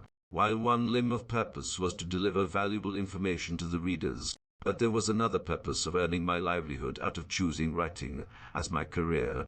Another sense of purpose was to experiment and prove to myself there are much better ways of living a life on own terms, other than doing a job which I didn't like and couldn't see it doing for the rest of my life. That's how I started with my purpose. But over time, I got a deeper sense of clarity that my purpose is to enrich my audience with unique and life-changing information in an engaging manner. And all that is getting clearer after writing more than a dozen books on the various aspects of human psychology and behavior. Moreover, I feel there is still some much bigger purpose, which will only evolve. If I keep putting myself to work toward my purpose so far evolved, I'm now deeply convinced that I just have to keep moving forward to gain more clarity of my purpose. Could relate to the words poured by Viktor Frankl in his great book Man's Search for Meaning, when he said you should never run behind happiness or success, because these are byproducts of following a purpose that is greater than you. He stated, don't aim at success. The more you aim at it and make it a target, the more you are going to miss it. For success, like happiness, cannot be pursued. It must ensue, and it only does so as the unintended side effect of one's personal dedication to a cause greater than oneself, or as the byproduct of one's surrender to a person other than oneself. Happiness must happen, and the same holds for success. You have to let it happen by not caring about it. Want you to listen to what your conscience commands you to do, and go on to carry it out to the best of your knowledge. Then you will live to see that in the long run, I say success will follow you precisely because you had forgotten to think about it. Just remember, purpose takes time and effort in evolving. Therefore, just keep practicing, and soon it will start taking shape over a period of time. Once you are moving inch by inch closer to your purpose, you're indirectly inviting the success, happiness, and fulfillment in your life, sooner or later. The principle of activation energy. If you've read chemistry, you might remember the term activation energy. Activation energy means the minimum quantity of energy that the reacting species must possess in order to undergo a specified reaction. Let's take some examples. The activation point when water starts boiling is 212 degrees Fahrenheit or 100 degrees Celsius. Water will never boil below that temperature. Even if you go to 210 degrees or say 211 degrees, it will not boil. It will start boiling only at 212 degrees. Also, activating fire has a similar rule. The activation point of triggering fire when you rub two sticks together is 451 degrees. Therefore, you cannot produce fire at any level below 451 degrees. To get the magic of production of fire, you need to increase its activation energy to 451 degrees, and nothing less. In the similar fashion, you can't activate your purpose unless you put in the necessary efforts to it. Unfortunately, there is no scientific number or metric to define the activation point of triggering the fire of your purpose. But taking cues from water and fire examples, you get an idea that this number has to be pretty higher. In other words, if you look at the lives of people who live purposeful lives, their trigger point of activating the purpose was not anything small. When Mahatma Gandhi, an Indian lawyer, was thrown out of the train compartment in South Africa merely because of his black color, it was the activation point of energizing his life's purpose to force British people to quit India. As I said, unfortunately, nobody knows the activation energy factor to awaken their purpose. Therefore, the only solution is to keep pushing forward with more and more energy on your current pursuits, based on the level of clarity you have today. For example, if you feel miserable with your day job, but you need to continue doing it because you have bills to pay, then the best option left is to put your evenings or mornings outside your office time to do something that is meaningful to you. And while doing that meaningful stuff, just increase your energy. Keep pushing hard, and this will expedite the chances for evolution of your purpose better and clearer. And sooner or later, you will be able to find out the ways to quit your job and live your chosen purpose. In fact, this is how I chose my path toward quitting my job and moving toward a full-time content creation career. You must understand, simmering is not the way to go. You have to go to the boiling point. And if you keep pushing yourself hard, then you will start getting closer to that. The moot point here is not to think too much about how much you have to work or practice toward finding your purpose. It doesn't matter how long it takes, because once you find it, you will be living most meaningful and rewarding life. In fact, there is no other way of living a better life. Life has to be purposeful, and you have to find that purpose. So whatever time it takes to find it, it's worth putting in time and energy in exploring that. Vernon Howard, an author and spiritual teacher, puts it very succinctly in below words: no one can tell you what is right for you except for yourself. So start telling yourself what to do. If you blunder for 10 years while thinking for yourself, that is rich treasure when compared with living these 10 years under the mental domination of another. The only true, honest, and enriching authority is the internal authority of your own supermind. The law of diminishing intent.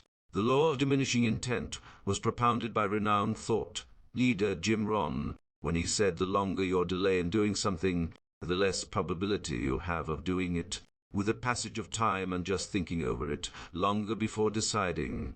You start losing all your emotional energy that you could have otherwise put in the project itself. If you get some idea or thought about your life purpose that warrants you to take some action in any given direction, you shouldn't spend too much time sitting over it. You need to take action on that idea sooner, before the law of diminishing intent comes into play. I'm not saying you have to take a big life decision with huge financial implications in a spur of moment or in a hurried way and repent later. But that doesn't mean that you need to get into the disease called paralysis by analysis. Your analysis shouldn't be at the cost of compromising with your purpose. Take action before the law of diminishing intent comes into play and spoil your momentum. L. Robbins, the best-selling author of 5-Second Rule, states that in normal circumstances, our mind operates in two ways. 1.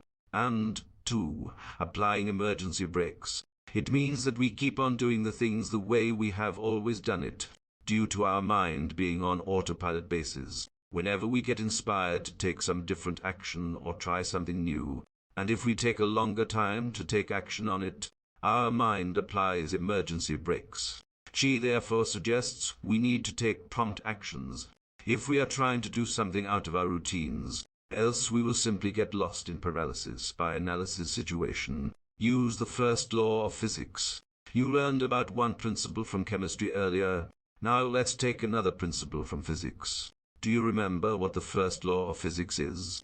It was proposed by Sir Isaac Newton as the law of motion or law of inertia, which reads as an object at rest stays at rest, and an object in motion stays in motion with the same speed and in the same direction, unless acted upon by an unbalanced force.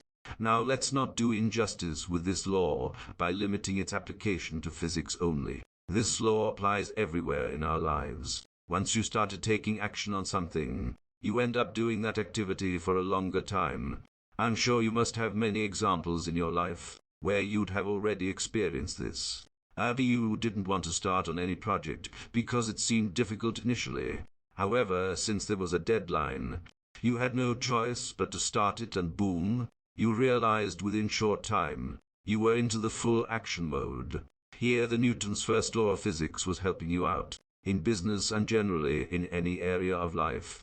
Momentum is the key, though you have to break the initial inertia. Don't remain stuck in whatever you have been doing in the past. If you are sincerely looking forward to finding the things that bring meaning to your daily life, you need to try out many things, and not once, not twice, rather many times, before you arrive at final conclusion about what connects better with you. Just keep breaking the inertia with a belief that once you get started, you will soon be in momentum, even before you realize this.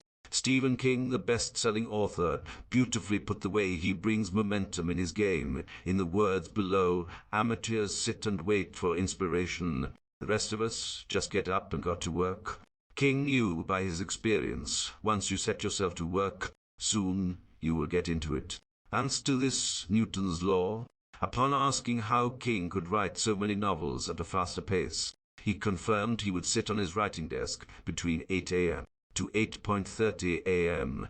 every morning and didn't get up until he wrote 6 pages every day. I've personally experienced that many times myself when I didn't feel like writing, but I followed this principle of a I-C-S in chair to get into the momentum, and soon I realized I've gotten into the zone and started generating the content for my book or other writing projects. The best advice: don't take advice from everyone. This sounds a bit absurd, doesn't it? But there is truth to it, and we need to expound it a bit further.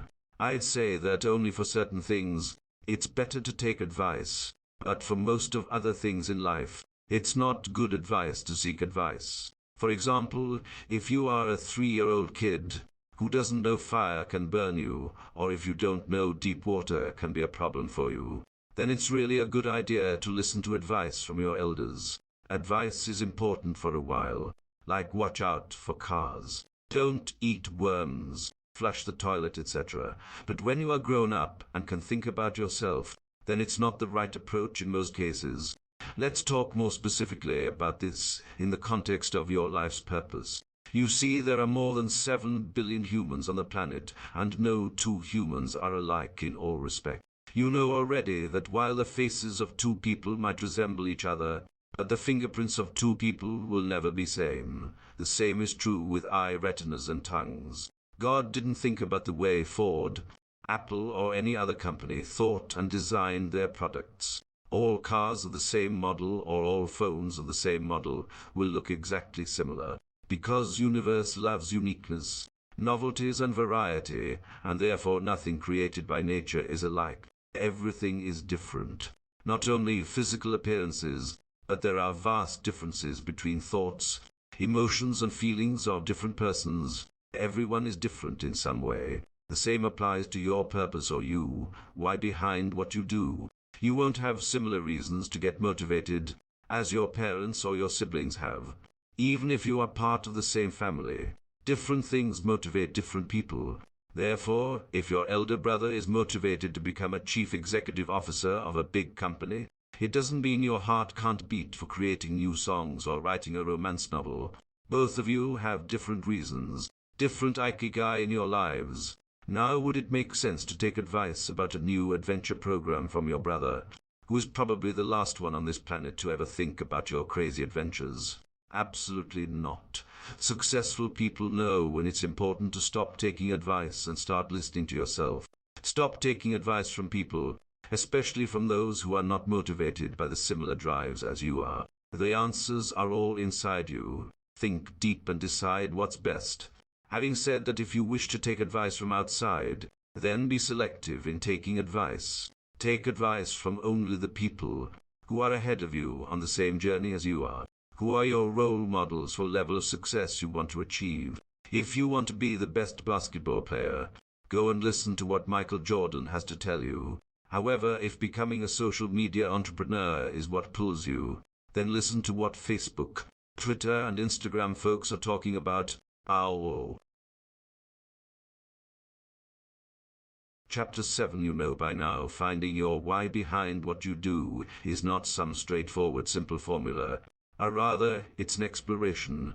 Read an article recently, and it was intriguing to note that in ancient Hawaii, there were certain family members or masters whose expertise was to discover by intuition or insight a young person's purpose. Parents would take their children to these experts early on, so they could raise each child according to his or her true purpose. The child's purpose wasn't determined by test scores, or aptitude assessments, or based on whom the child's parents were. Instead, the experts would sense each child's true nature, the very core of whom the child was, and who he or she could become. Once a child's true purpose was identified, their upbringing was tailored to match it. They were sent to a teacher who could teach them the skills and knowledge connected to their purpose. If a child was identified as a builder, she was given tools of her craft. If he was revealed to be a healer, he was given herbs and taught to identify medicinal plants. Little drummer was given drums and sent to play with other musicians. Mini fisherman was given a net and sent to learn about the ocean. Unfortunately, we don't find such mystical people around who can magically tell us our life purpose for us to simply follow that. And assuming for a moment that we had such people, then also neither our modern school system nor today's parents would allow their child to pursue any kind of crazy dream. No one else outside is really interested in you discovering your real purpose. Only if you are sincere about living a fulfilled life, where you could see meaning in life, then there are certain ways to explore your purpose. Okay, you learned enough aspects of discovering your why. Now is the time to bundle up everything together and offer you a recipe with the ingredients and instructions to discover your purpose. In his great book, Life on Purpose, author Victor J. Stretcher has specifically stated 6 unique steps that can help you discover your purpose in life. By now, you've done enough introspection by looking at a variety of questions about your life, and this is going to help you follow this 6-step process of finding your purpose. If you put in the required time, energy and efforts in following the steps below, these steps have the potential to bring your way closer in your search for your purpose. Let's get started to learn these steps.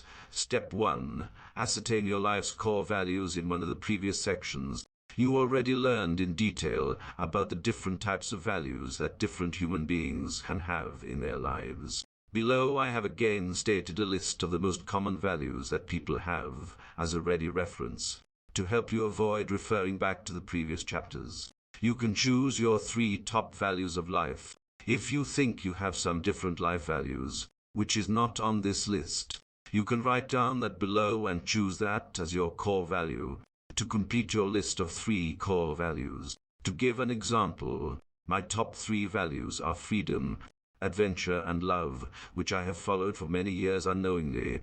Now I am mindfully taking only those actions that meet the tests of these values. Have you selected your 3 values now? Now is the time to put some pressure on prefrontal cortex area of your brain, your thinking brain. You need to think about these 3 values and find instances in your life where you followed these values and were most happy. Try to back up your top 3 selected life values with the data in your real life.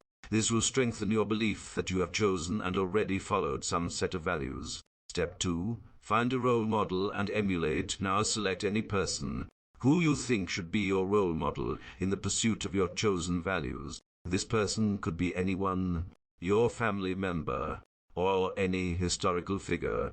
It could be one person or a combination of more than one person who pursued similar values as you've chosen for yourself. You can be influenced by the adventures lifestyle of Richard Branson, or the selfless services of Mother Teresa, or maybe Mahatma Gandhi could be your role model. Whosoever you choose your role model, you need to emulate these persons and take such actions as your role models have taken to live a purposeful life. This association with such role models will help you mold your identity. Step 3. Take the headstone test. The next step comes on the similar lines of Steve Jobs' death question, i.e., what would you want to do today if today was your last day of life? In this step, you have to draw your headstone and write your name on it. Write your date of birth there. Your date of death needs to be written as of today.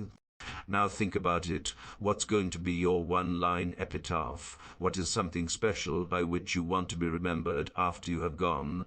What do you want people to say about you at your death ceremony? Think about it. This is the deepest question that you can ask from yourself, and the answer to this is going to be your way to live. Step 4. Decide your goals now. At this stage, you are now deeply connected with your own inner self at the deepest levels, because you know your life's core values. You have identified your role models and gone through your headstone test. It's time now to ask yourself about what are the goals in your life that matter most to you. To make the job easier, you need to break these goals into different parts of your life, like personal, family, work, society. For example, if you value a relationship with your family as most important, what are you going to achieve in the next 3 months, 6 months, or 1 year?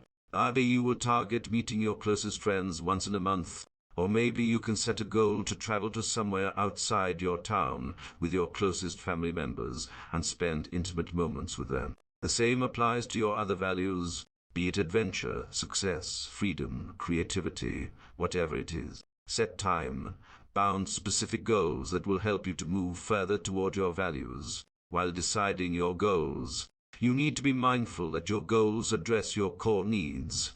According to Tony Robbins, we have 6 human needs that drive everything we do. 1. Certainty, knowing you'll be able to avoid pain and feel pleasure. 2. Uncertainty, variety, the need for change and new experiences. 3. Significance, feeling special and needed. 4. Connection, love, feeling a close bond with others. 5. Growth, the ability to change and improve. 6. Contribution, the feeling that you are helping others and making a difference. Robbins identifies the first 4 needs as those that shape our personalities. They are connected solely with your own individual needs. On the other hand, the last 2 are our spiritual needs.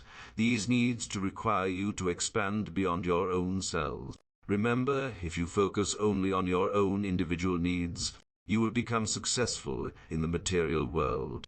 But it is only the last two spiritual needs, the need for growth and contribution to the world, that will give you a sense of fulfillment. And as you know very well, what Robin said, success without fulfillment is the ultimate failure. Step 5. Assemble these most valuable goals into an overall life purpose. Now is the time to ask yourself whether your most valuable goals formed based on your core values really add up to your bigger purpose. Ask yourself, is this purpose bigger than myself? This question is very important because human beings feel happy and fulfilled when they know that they are growing.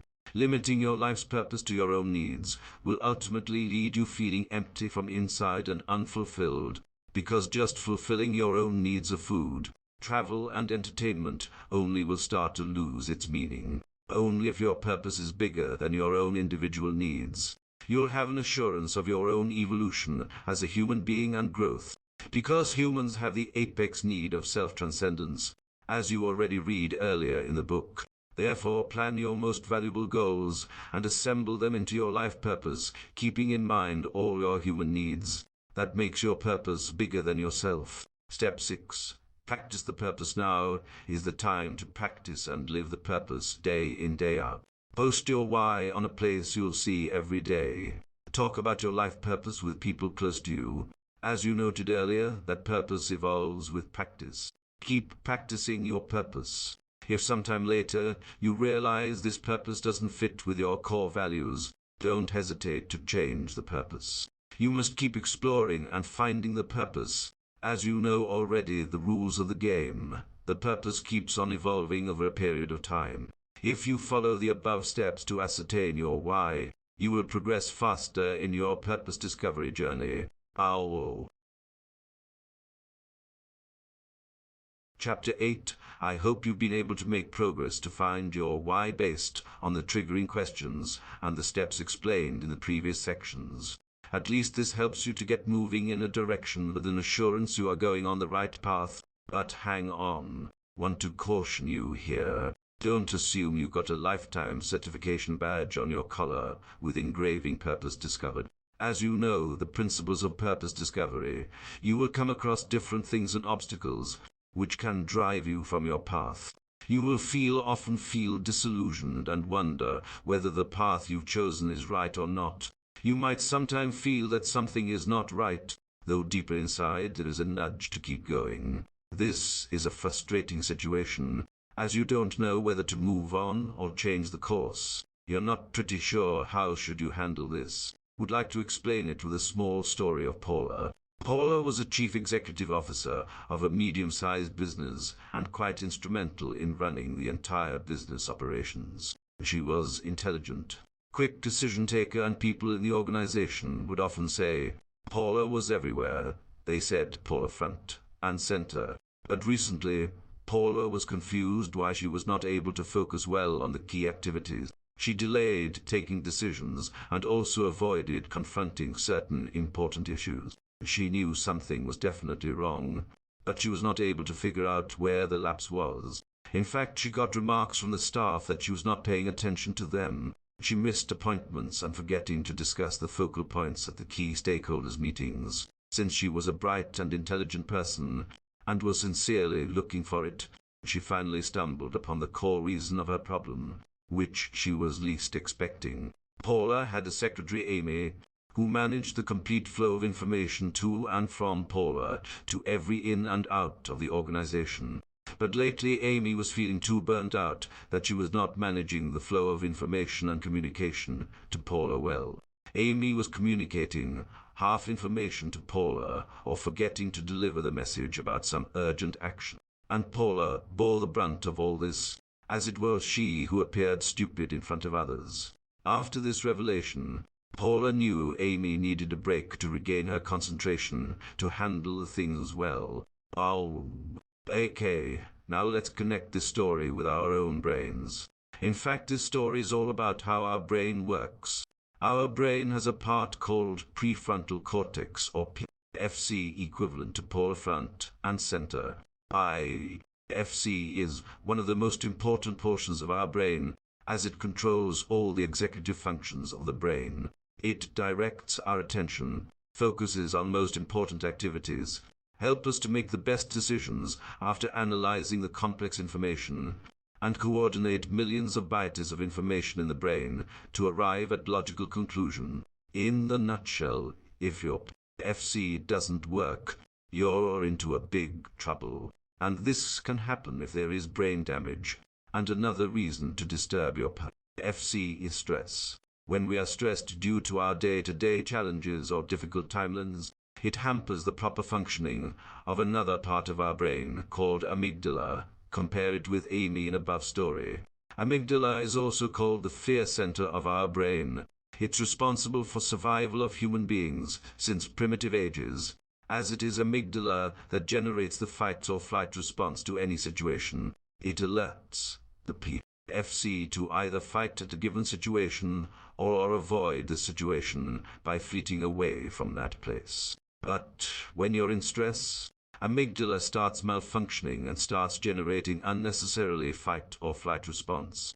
And the result is that you start getting into unnecessary arguments with people around you, or you start procrastinating working on your important deliverable.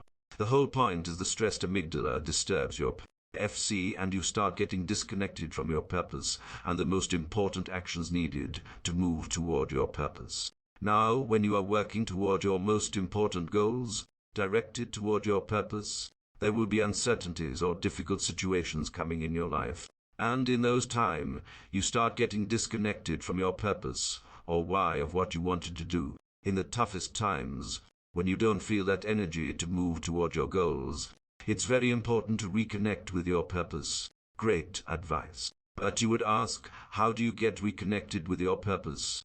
And the answer is through brain breaks. Brain breaks. No, we are not talking about some long weekend break here to rejuvenate, because that will not be a long-lasting solution. Of course, you'll feel good on Monday, but as the week progresses, you will start feeling down, and by mid-Wednesday, you're again in the trap of misbehaving amygdala. Recently came to know about this concept of brain break. It means every morning before you start your day, you just sit down at your workstation and relax for 10 minutes. Remember, you don't have to look at your smartphone, watch the news, or do anything. Simply close your eyes. Focus on your breath. Inhale and exhale. Nothing more. Then ask yourself the most important question. What activities do I need to focus today, which will take me a bit closer to my purpose?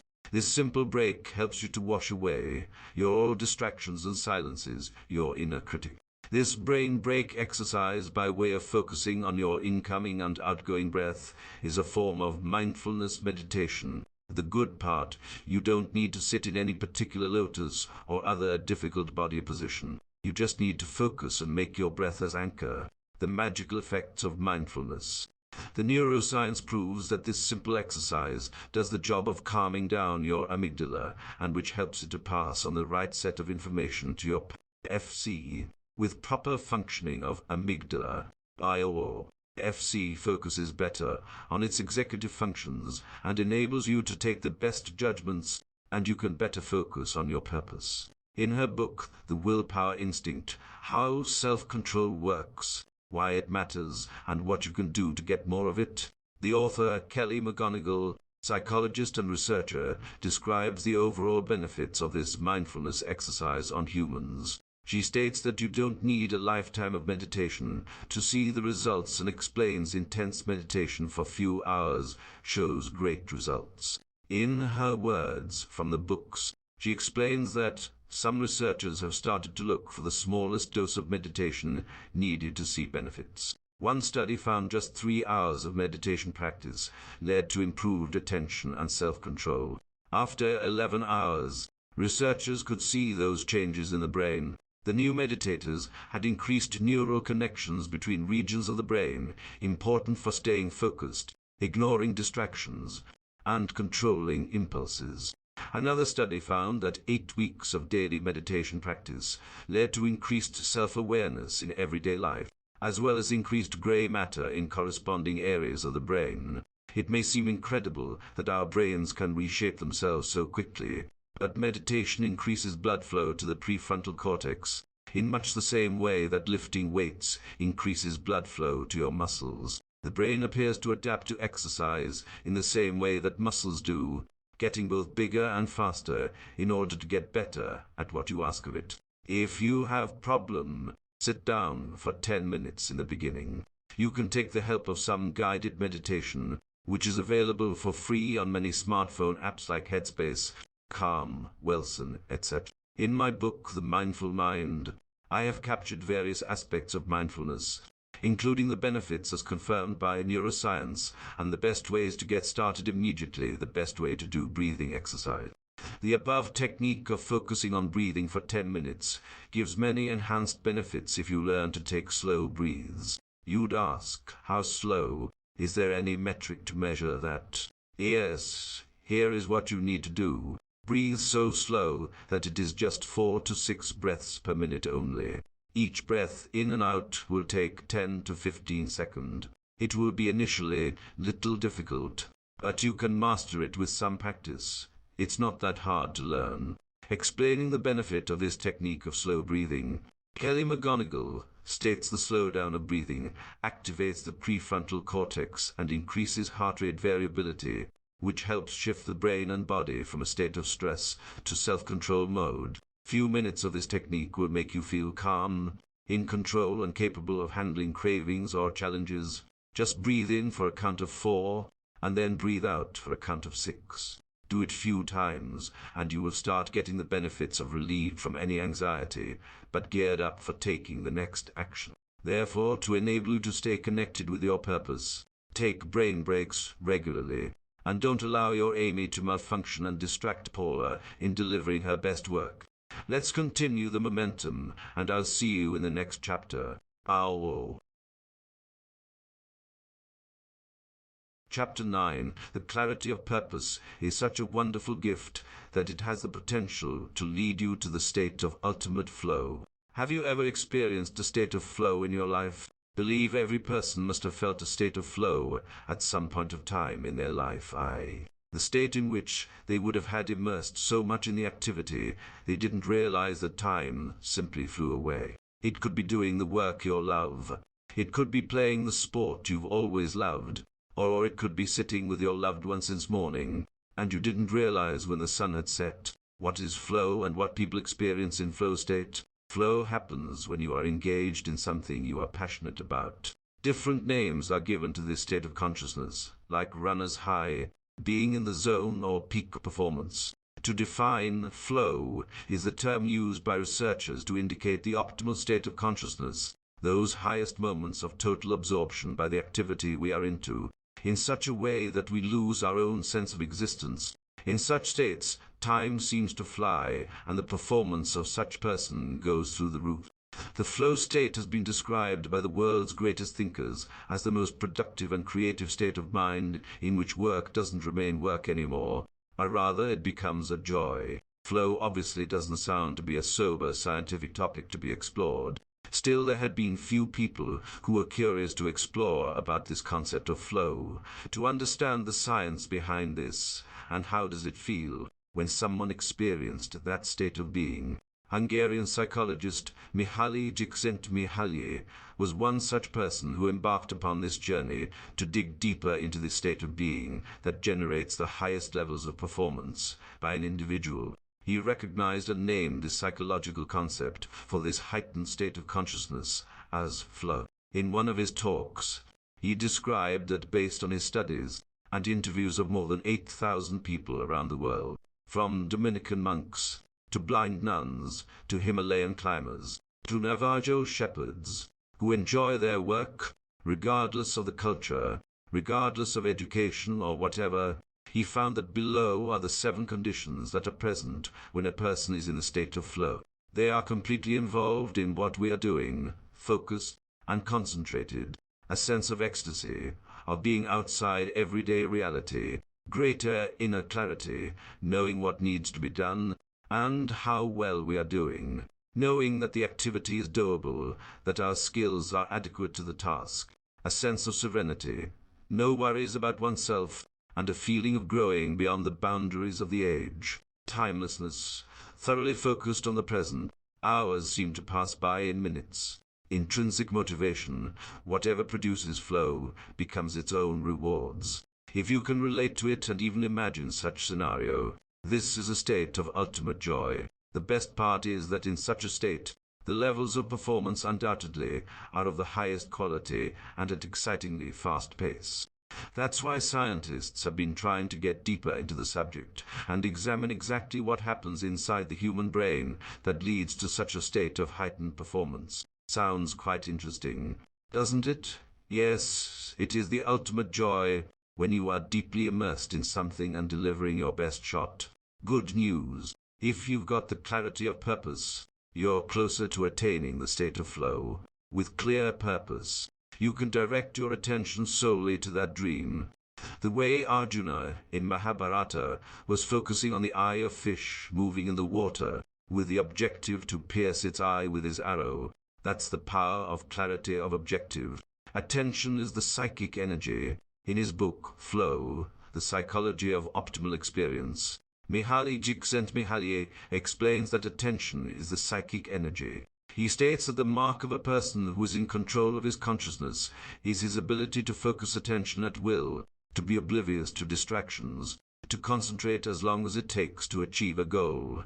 And the person who can do this usually enjoys the normal course of everyday life. Csikszentmihalyi describes our attention as psychic energy and concludes the fact that those of us who can control this energy tend to enjoy life more. Further, we have a limited number of stimuli we can attend to at any given moment. He explains that assuming a life of 70 years, with 16 waking hours every day, it amounts to 185 billion bits of information over the course of our lives. Therefore, the quality of your attention and where you choose to put it essentially dictates the quality of your life. Therefore, if you are curious and sincere enough to discover and then let your purpose evolve, you better make sure that you're effectively utilizing this psychic energy to your utmost advantage. With the power of purpose and mastery of your attention, you'll experience the state of flow in your life more frequently. How to activate and ensure you stay in flow? Who wants to live happily just for few fragments of life only? Everyone wants to experience the state of happiness and joy consistently. The question arises, is there a way to ensure you enjoy the state of flow more often, which increases over time, and then it becomes a continuous affair? Yes, it's possible. Again, Mihaly in his book Flow gives a clear and tested principle to achieve that state. He explains that the game of flow is all about the level of your skill and the challenges you come across. Depending upon what your level of skills and what kind of challenges you face in life, you have different types of experiences in your life. In Mihaly's words, the principle works like this. In all the activities people in our study reported engaging in, enjoyment comes at a very specific point, whenever the opportunities for action perceived by the individual are equal to his or her capabilities. Playing tennis, for instance, is not enjoyable if the two opponents are mismatched. The less skilled player will feel anxious, and the better player will feel bored. The same is true for every other activity. Enjoyment appears at the boundary between boredom and anxiety, when the challenges are just balanced with the person's capacity to act. So the heart of the principle to enter into the state of flow is to engage in such activities where our skills match our challenges. The principle goes like this. 1. If your skills are far greater than the challenges, then you will feel boredom. 2. If your skills are far less than the challenges you face, you will be in the state of anxiety. Therefore, the mantra to enter the state of flow is to match our skill level with the level of challenges. How would you prefer to do it? There are 2 ways to do it. Remember a personal example from my school days, and it goes something like this. Suppose you draw a straight line on the whiteboard, and then someone else comes and draws a bigger line on the board. Now the question is how you would make your line bigger. Asked people will choose the answer, I'll rub off the other person's bigger line to make it shorter than mine. But there is another approach that very few people take. They choose to make their line bigger by drawing it further. Know your choice. You and I are in the journey of personal development, so the obvious approach would be to increase the level of skills over time to make it equal to the level of challenges we want to face. Believe you wouldn't want to choose the lower level of challenges, though you might choose to play at a bit lower level, only for the short run. But ultimately, you'd want to grow and improve your level of skills. The clearer you are about your purpose, the more it will help you assess your level of skills as compared to the challenges you are facing in your life. And bigger your life purpose, more you will be inclined to improve the level of your skills level and be in the state of flow. Csikszentmihalyi puts this in his beautiful words as below: the optimal state of inner experience is one in which there is order in consciousness. This happens when psychic energy, or attention, is invested in realistic goals, and when skills match the opportunities for action. The pursuit of a goal brings order in awareness, because a person must concentrate attention on the task at hand and momentarily forget everything else. These periods of struggling to overcome challenges are what people find to be the most enjoyable of their lives. The person who has achieved control over psychic energy and has invested it in consciously chosen goals cannot help but grow into a more complex being. By stretching skills, by reaching toward higher challenges, such a person becomes an increasingly extraordinary individual. Therefore, understand the importance of setting realistic goals that, again, match our skills with our challenge. And, of course, we need to keep improving at our skills. By doing so, we focus our psychic energy attention in a way where we'll often experience the matching of our skills with challenges, and that's where we'll invite flow in our lives more often. Conclusion: every journey comes to an end, and so it's no different for this book too. The only differentiating point is that while you've come to the end of this book, this itself triggers the beginning of implementation of wisdom nuggets that you'd have handpicked for you. I'd like to thank you for being part of this journey, where we traveled together to learn what the purpose is, from layman perspective, and then explored it further from neuroscience and human psychology and philosophical perspective as well. I'm sure that you won't have any doubts about the role our purpose plays in designing our lives. Also hope that the provoking questions, the fundamental principles and the steps to explore the purpose have helped you to do enough introspection and bring much needed clarity. And lastly, the objective of this book is to inspire you reach into the ultimate state of flow that you attain by following your life purpose and become the best version of yourself. You started this book with a purpose because you wanted to explore why you do what you do. Now you are equipped with enough tools to identify what you are meant to do. With all this knowledge and information, the next step is, of course, to start taking action. You need to start listening to the subtle voices originating from your heart. Just follow these voices and act upon them. Don't worry about any guarantees about where you will reach. Have faith in what unfolds after you take steps and decide next action thereafter. Sincerely don't want you to overanalyze and then plague yourself with the law of diminishing intent. Hit the iron when it's hot. Just take the action that you feel right and allow the universe to hold your hand and take you toward the best possible solution for you. Just go ahead and take inspired action. As Martin Luther King, rightly said, faith is taking the first step, even when you don't see the whole staircase. Wish you a life of purpose and fulfillment.